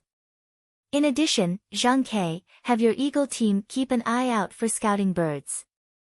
One order after another was issued, and the 5,000 Wushang cavalry advanced with unprecedented efficiency and speed through the winding path. Hu! A gentle breeze blew, carrying with it the chill and gloominess of the plateau. Looking back now, one would see that the back of the army was shrouded in clouds. All the mountains that they had come from seemed incomparably small. Even the towering sky pillar mountain that they had come from seemed like an ant. From last night until now, everyone had been following this path for 8 to 10 hours. They were now 3,000 to 4,000 meters above sea level, not far from the plateau. Time slowly passed as Wang Chong and his 5,000 cavalry silently advanced along this seemingly forgotten path. An hour later, with a fierce neigh and a flapping mane, a large and muscular Turkic warhorse galloped out of the plateau. 1 horse, 2 horses, 3 horses, 4 horses, countless Wushang cavalry leaped onto the plateau. In a flash of blue, Wang Cheng's cape flapped in the wind as he ascended the plateau. "We've finally arrived." As Wang Cheng sat on his warhorse and breathed in the air unique to the Uzan Plateau, he mentally gave a long sigh. After all this time, he had finally set foot on the territory of the Uzan Plateau. This was the first time Wang Cheng had ever set foot on this plateau since his reincarnation. Raising his head, the sky above him seemed to overlap with some of the scenes in his memories. In his previous life, Wang Cheng had to wait for the catastrophe to happen before he had the opportunity to ascend here. However, everything was destined to be different now. "Ha ha ha, Marquis, we've finally reached the Uzan Highlands." Looking at the sight before them, the crowd burst into laughter. Ever since they had left the City of Steel yesterday, Wang Cheng had not made it clear why they were marching, but now, as they leapt onto the Uzan Plateau and saw this scenery they had never seen before, they couldn't help but feel heartfelt admiration for Wang Cheng. Since ancient times, there had only been 4 paths leading to the Uzan Plateau from the Tang dynasty. One was the southwest path guarded by Zhangqiu Jianxiong, the other was the path guarded by Geshu Han of Longxi, the third was the path guarded by Foman Linta of Qixi, and the last was the path guarded by the 4 garrisons of Anxi, which was guarded by Gao Xianji. There was no other way. No one had expected that there would be another path hidden deep in the forests of Longxi. And Wang Cheng had brought them here precisely to pass through this secret path that no one had ever discovered and enter the Uzan Plateau. "Zhang Ke, lead the way," Wang Cheng said. "Yes, Marquis." Zhang Ke excitedly galloped off. "Cree!" With a shrill cry, the foot-long rock eagle spread its wings and soared into the air. "Hiya!" The hooves of the warhorses kicked up a cloud of dust as they swiftly assembled and followed the rock eagle into the interior of the Uzan Plateau. Several hundred li passed in the blink of an eye, and the 5,000 Wushang cavalry made a beeline for Zhongka's Zhangzheng recruit training camp without the slightest hesitation. Dawn was the time when people were the most lazy, and also the time when people were the least vigilant. The group traveled for hundreds of kilometers without attracting anyone's attention. Several hours later, a shrill screech could be heard as rock eagles, sea eagles, and large condors appeared in the air, circling in the air in front of them. "Marquis, we've been discovered. Those are Uzan's scouting birds," Zhang Ke nervously said when he saw the rock eagles and teal eagles in the sky. "It's fine. If they've been discovered, then so be it. We're already here, so there's no need to hide." Wang Cheng looked up at the sky and smiled. He could already see a dense mass of tents on the distant horizon. In the center of those tents, a massive black banner fluttered in the wind. "Zhongka, Zhangzheng Recruit Training Camp." Everything was exactly as he had expected. Not even that legendary Prime Minister of Uzan could have imagined that he would appear here. "Get ready. There's going to be a tough battle." Wang Cheng looked into the distance, a sharp light flashing through his eyes. "Cree!" While Wang Cheng's party had appeared on the edge of Zhongka and discovered Uzan's scouting birds, Uzan's people had also discovered Wang Cheng's party. A rock eagle flew like a bolt of lightning into the largest black tent in the center. Reporting. A scout has reported that an unknown target has been discovered up ahead. In the tent, a guard knelt on the ground and reported. In the black tent, upon hearing the guard's report, Dian Pugil's expression sank and he slightly creased his brow. "What nonsense are you saying? Where did this unknown target come from? This is the interior of our Uzan territory. Could someone have gotten past our defenses and gotten so deep into our territory? Investigate again and see if it's our soldiers, then report back to me." "Yes, your subordinate will do so." The guard was also stunned. This was the interior of Uzan territory, and Uzan were everywhere. How could an unknown target have appeared? At most, it was some nearby herdsman or cavalry who had just happened to be passing through this area. The scouts and cavalry on the perimeter had been making too much of a fuss over nothing. The guard left quickly and returned just as quickly. In the blink of an eye, a second rock eagle descended from the sky, and the guard once more charged into the tent. "General, we've already investigated. A group of soldiers truly did appear in the vicinity of our camp. We sent people to negotiate with them, but none of them returned. In addition, they've dispatched extremely formidable people to surround and eliminate our eyes and ears in the sky." "What?" Dian Pugil grimaced as he finally raised his head from the table in front of him. This was the Yusang Empire's recruit training camp. If the other party was a nearby herdsman or some other army passing through, they would never try to clear out the birds in the sky, and they certainly wouldn't try to deal with the people the training camp had sent to negotiate with them. "Take me out to take a look." Dian Pugil knew that something was wrong and immediately stood up, circled around the table, and rushed out of the tent. "Cree!" Dian Pugil had just walked out of the massive black tent when a mournful cry came from above. Dian Pugil suddenly raised his head and saw a large blue eagle plummeting from the sky. With a boom, it landed just a few paces from Dian Pugil, its bones broken and tendons torn, and it was reduced to a bloody pulp. "Cree!" Above Dian Pugil was a rock eagle that was clearly much smaller than Dian Pugil's, flapping its wings as it proudly flew into the distance. In a flash, Dian Pugil's expression became extremely unsightly. This was a naked provocation. No matter who the other side was, they were definitely not Uzun's people. Dian Pugil's face was gloomy, his gaze quickly following the rock eagle on its way back to the horizon. There, Dian Pugil finally saw the enemy the guard had spoken of. At the intersection of the sky and the earth, a black tide was surging toward them. Reporting. "Lord General, the scouts on the front lines have confirmed the enemy's identity. They are not Uzun's people, but Tang people's army." "What?" Even though Dian Pugil had mentally prepared himself, he still trembled in shock at these words. "Tang people? How could they be here? How had they gotten around our defense line without anyone noticing? Someone, hurry and find out how many soldiers they have." Dian Pugil anxiously said. "Yes, General." Uzun's guards flew off. The guards left quickly and arrived even faster. At such a close distance, it was far too easy to find out how many soldiers there were. "Reporting to General, we've already found the enemy's numbers. There are 5,000 Tang people, all of them cavalry, and they are currently rushing in our direction." 5,000? Dian Pugil had a grave expression at the start, but upon hearing this number, he quickly sneered. A trifling 5,000 soldiers actually dared to venture so deep into the plateau? They're simply seeking death. Pass on my order. All soldiers, gather and prepare for battle. Dian Pugil's pupils constricted as he swiftly issued the order to prepare for battle.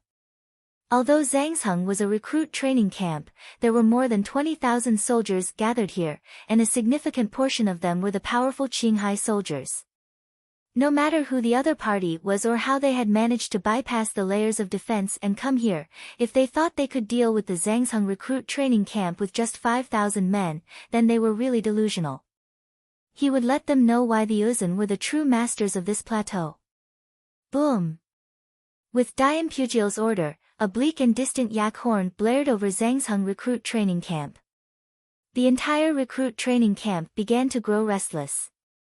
Countless Uzun soldiers began to gather from all around, the war drums thundering.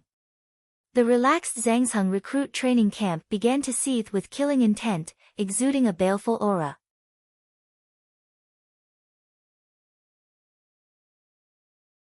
Chapter 753.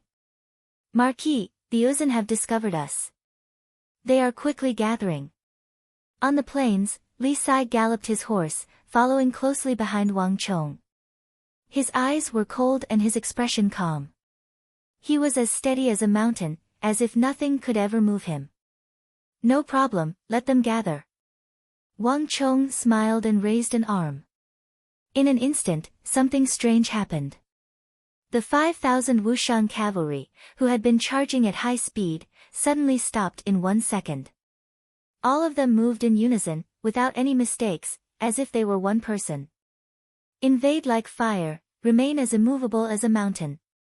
In this aspect, the training of Wang Chang's 5,000 cavalry was something that even Fomin Linta's most elite infantry could only gasp in amazement.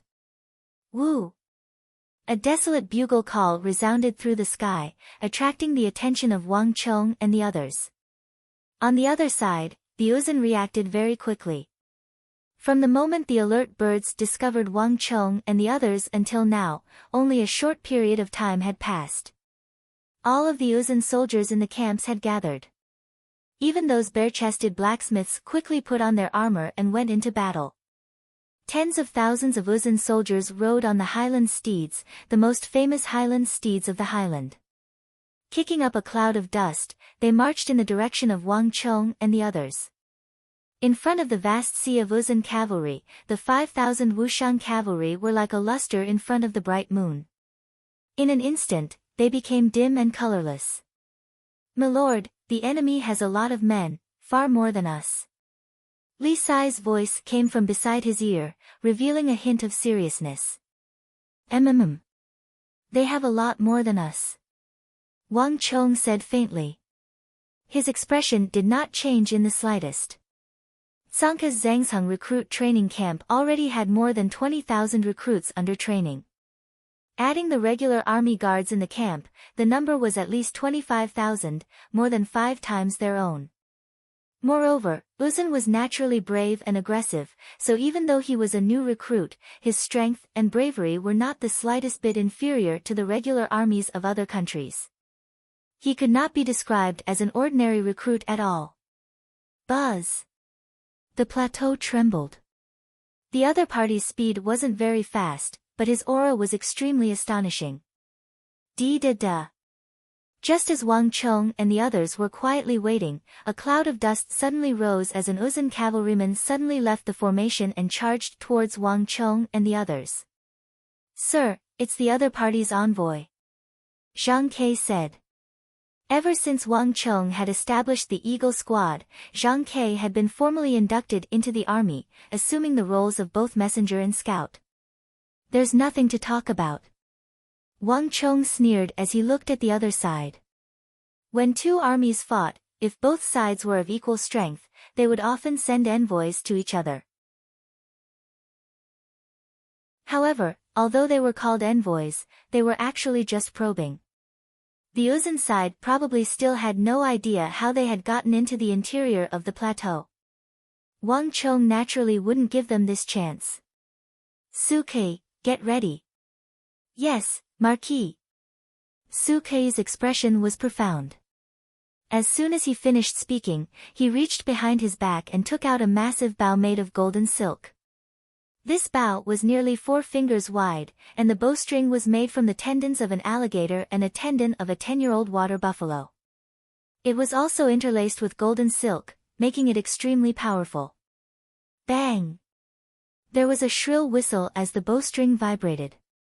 A moment later, a golden arrow 4 feet long shot through the air like a bolt of lightning, piercing through the Tibetan cavalry several li away with a single arrow. Translated by Hypersheep 325. The sharp arrow pierced through his neck and came out from the back of his neck. The huge force directly shot his head off his neck and sent it flying high into the air. This abrupt scene took everyone by surprise. In the distance, the vast Uzun army suddenly froze. "Bastard!"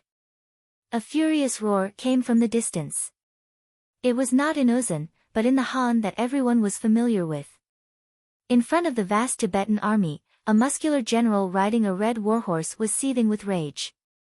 He unsheathed his sword and pointed it at the distant Wang Chang's forces, his body exploding with an aura as vast as the sea. "Prepare to attack." Rumble. The sound of metal clanging reverberated through the heavens. Even from several li away, one could clearly hear the earth-shattering roar. Under the gaze of countless people, a dark red halo of thorns fell from the body of the red warhorse general. When it landed on the ground, it quickly turned into halos of light that shot across the entire army. In just the blink of an eye, the 20,000 Uzun soldiers looked solemn. Their auras surged, completely different from before. "Woo! The earth trembled. The released halo was like some sort of signal. In an instant, a desolate and muffled sound of a yak's horn sounded from the Uzun army. The dense and motionless Uzun army quickly moved upon hearing the sound of the horn. Moreover, they continued to accelerate, moving faster and faster. In just a few breaths, the 20,000 soldiers reached an extremely high speed. Like an avalanche, they charged toward the 5,000 Wushang cavalry with the force of a thunderbolt. Kill! Kill them all! Charge! Sharp shouts in the Uzun language resounded throughout the plateau. The long whinnies of the Ney warhorses broke the stillness of the plateau. War and slaughter seemed to be the best at awakening the desires in the depths of the Uzun people's hearts. In an instant, the atmosphere was tense. The 27,000 soldiers of Zhangzheng training camp launched an attack in the distance. One halo after another was released from the feet of the Uzun cavalry. Boom! Boom! Boom! The auras of the 27,000 Uzun soldiers merged into one, instantly forming an enormous body that exploded with an astonishing aura. Even the scenery around them began to blur. Tsanka was one of the training grounds for new recruits of the Uzun Empire, making it an easy target to attack. But that didn't mean that Tsanka was truly vulnerable to attack. More than 27,000 Uzun cavalry, all equipped with plate armor, was enough to force any enemy who coveted this place to retract their claws and reflect on themselves. Rumble. The earth quaked, and dust billowed. Even the wild grass, affected by the aura in the distance, toppled over in the direction of Wang Chong and the others. The wind howled, but the 5,000 Wushang cavalry did not move at all. They were as calm as mountains. The distance between them continued to shrink, and the quaking grew stronger and stronger. 10 li, 4 li, 5 li, ready. When they were less than 3 li away, clang. There was a flash of cold light as a sharp sword was unsheathed and pointed to the sky. Against the backdrop of the rising sun, Wang Chong's robes fluttered in the wind as his calm voice resounded throughout the area. Charge! Rumble! The order was like a boulder falling into a lake, giving rise to huge waves. The Wushang cavalry, which had been silent and unmoving, suddenly leapt out from behind Wang Chong like an arrow released from a bow. In that instant, the heavens shook and the earth shook. When the 5,000 Wushang cavalry leapt out with the same movement and speed, the aura they exuded was enough to stun any opponent. Nay! The wind howled and the warhorses neighed. The originally calm plateau was suddenly covered in thick clouds of battle. The atmosphere was so tense that it was suffocating. Kill! In the face of an opponent who far outnumbered them, the 5,000 Wushang cavalry did not retreat at all. Like a king who never knew fear, they charged forward in a straight line. 1 second, 2 seconds, 3 seconds, time passed slowly. The earth trembled under the feet of the 5,000 cavalry, as if it could not withstand the gravity. As for the 5,000 Wushang cavalry, they were getting faster and faster.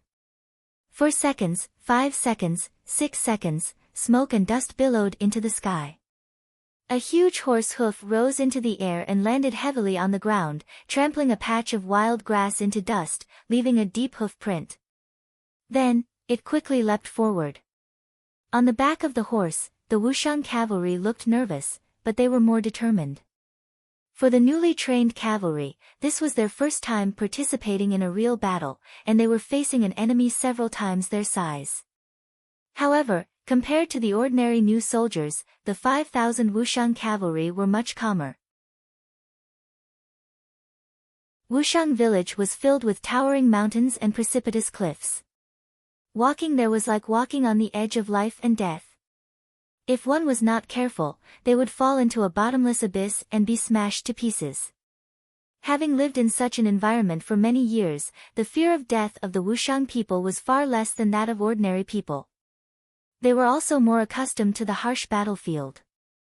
7 seconds, 8 seconds, 9 seconds, the distance between the two sides was getting closer. At this time, the Uzun people in the distance were no longer black dots, but gradually became clearer. They could even see the armors on their bodies from several miles away. Clang! A pitch-black halo of thorns suddenly fell from the body of a Wushang cavalryman. It landed on the ground and enveloped the cavalryman. Then, a second, a third, a fourth. In just a short period of time, 5,000 pitch-black halos with edges as sharp as blades were suddenly released from the bodies of the Wushang cavalrymen. In an instant, the aura of the 5,000 Wushang cavalrymen doubled. The aura around them became profound and powerful. Even the light that passed through them became distorted. Whoosh! The black halo swept across a patch of wild grass. Grass fragments flew everywhere, as if the grass had been cut by a sharp blade. The Wushang Halo. The 5,000 Wushang cavalrymen had finally displayed the halo of the strongest cavalry that had shaken the world in the past. Rumble. You're tuning in to the Blissful Bookshelf YouTube channel. We're so grateful for your support, and don't forget to subscribe to join us on this incredible journey through captivating stories. Your generosity through donations truly makes a world of difference, as it's the primary source of revenue that allows me to expand and enhance this channel for you. Thank you from the bottom of my heart for being a part of this adventure.